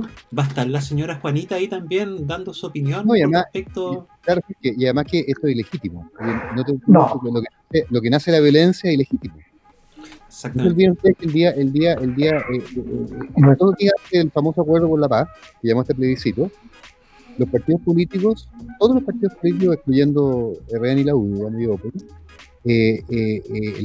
esa mañana fatídica, digamos, llamaron a la renuncia del presidente. O sea, hubo una sonada de hecho de los políticos, ¿te fijas? Y eso causó que con el argumento de evitar la violencia se llegara a este acuerdo de un plebiscito para cambiar a la madre de todo, que es la Constitución. Pero ahí está el origen, es un origen violento. Y este acuerdo que fue hecho entre los políticos prácticamente, porque a mí por lo menos no me preguntaron, ¿se cree que es democrático? ¿No están representando a los 18 o 19 millones de chilenos que vemos acá? ¿O fue un acuerdo? Mira Jorge, yo pienso que en este sentido los políticos últimamente no están gobernando en base para lo que fueron electos, sino que están siguiendo directrices ideológicas, y este acuerdo por la paz obedece también a una directriz ideológica, que es cambiar la matriz en la cual se sostiene el Estado, y cambiando esa matriz el Estado vuelve a tener más poder. Por lo tanto, si tenemos una constitución que limita el poder de los políticos, pero quieren volver a otra que le dé manga ancha, entonces nosotros como ciudadanos nos vamos a convertir en cosas en manos del Estado. Entonces eso es una de las cosas peligrosas. Una de las cosas peligrosas que puede ocurrir. Sí. Además una democracia no es solamente que se gobierne por mayoría de votos. Eso es un elemento. Exactamente. Hay otro elemento de la democracia, como son las garantías de los derechos individuales que no pueden ser pasados a llegar. Que ahora se habla de derechos humanos, pero estos antiguos derechos individuales, derechos civiles, se han olvidado y han sido pasados a llevar los derechos de todos nosotros. Por ejemplo, ahora quieren sacar, me parece que está en el Tribunal Constitucional, esta famosa ley Mordaza, que impide un determinado discurso. Eso es aberrante. Correcto. Eso es totalmente antidemocrático. Yo no soy una persona pinochetista, pero eso no puede ser que si yo diga, oye, la verdad que el modelo de Pinochet, por ejemplo, era bueno económicamente. No, usted va a irse preso y va a pagar una multa. No, eso no se puede. Eso no es democrático. Y bueno, esto viene de una persona que es del Partido Comunista, que es un partido que no cree en la democracia, que es un partido que tiene el fin es crear una dictadura totalitaria al proletariado, como pase a una sociedad comunista que no ha llegado nunca en ninguna parte del mundo. Y eso es lo que están tratando de hacer, o sea, es darle más poder al Estado. Y darle más poder al Estado significa perder poder nosotros. Hay un disco de Molotov que dice, si le das más poder al poder, más duro te van a venir a coger. Curiosamente un grupo de izquierda, pero bueno, ahora aplica muy bien, digamos. Entonces yo creo que eso es algo que tenemos que tener claro. O sea, una democracia, no tenemos que estar todos de acuerdo, una democracia gobierna la mayoría. Sin embargo, hay ciertos derechos inalienables, que son los que están en el artículo 1 de la Constitución de Estados Unidos, la Declaración de Independencia de los Estados Unidos, en nuestra actual Constitución, que los hombres nacen libres, iguales en dignidad, derechos, etcétera, etcétera, y no se le pueden pasar a pisotear ciertas cosas. Eso tiene que estar de alguna manera regulado, y eso es la base de la democracia también. El gobierno de la mayoría es cierto, pero sin oprimir a la minoría y decir, no, tú no puedes hablar. No, tú puedes hablar. O sea, tú tienes que poder hacerlo. Yo creo que eso es algo que tenemos que tener claro en lo que significa la democracia. O sea, sí. Hay gente, por ejemplo, esta cosa de hablar de discurso de odio, ¿qué es eso? O sea, no existe un discurso de odio. El discurso de odio es el discurso que a mí no me gusta. Entonces, eso no puede ser. O sea, para mí me resulta odioso lo que dicen, por ejemplo, no sé, por las feministas cuando me dicen que soy un macho opresor y que soy el culpable de todo lo malo. Pero bueno, yo las rebato. Yo no voy a decirle, oye, tú no puedes hablar, tú deberías suprimir tu derecho a hablar. No, todo lo contrario. Ojalá que hablen para que se contradigan a sí mismas, finalmente. Pero... Sí. Además que tenemos muchos políticos que no hemos dado cuenta que se han transformado en políticos de Twitter.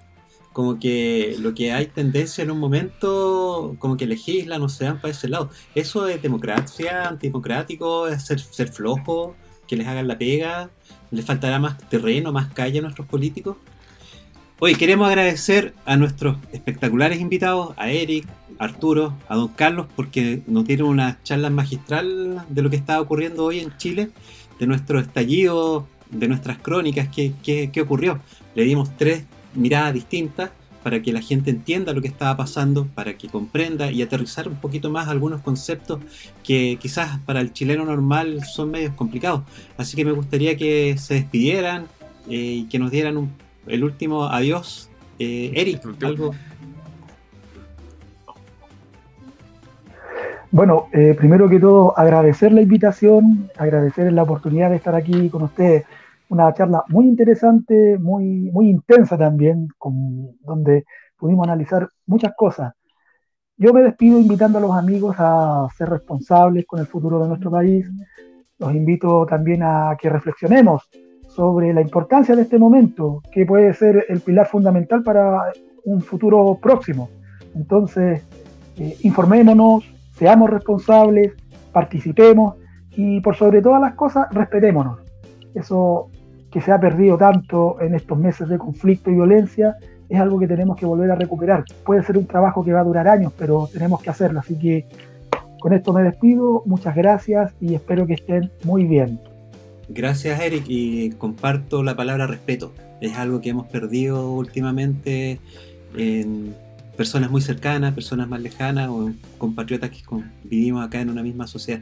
Así que gracias por tus palabras. Arturo, ¿qué nos podrás decir?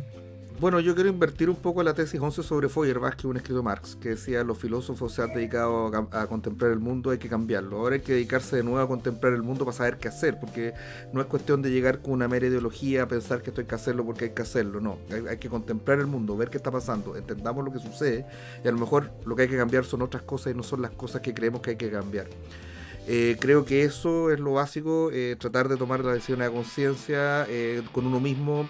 No porque todos vayan por un lado y sea taquillero hacer algo, hay que hacerlo. A lo mejor eso que es taquillero es malo, entonces por eso ve a tu propia cámara de reflexión contigo mismo y ve qué crees que es lo mejor para ti. Fíjate que lo mejor para ti y lo mejor para Chile, si eres honesto, debería ser lo mismo, porque si yo soy una persona honesta que quiero trabajar y prosperar, eso le hace bien también al país. No debería haber ningún problema al respecto. Eso yo creo que es lo principal.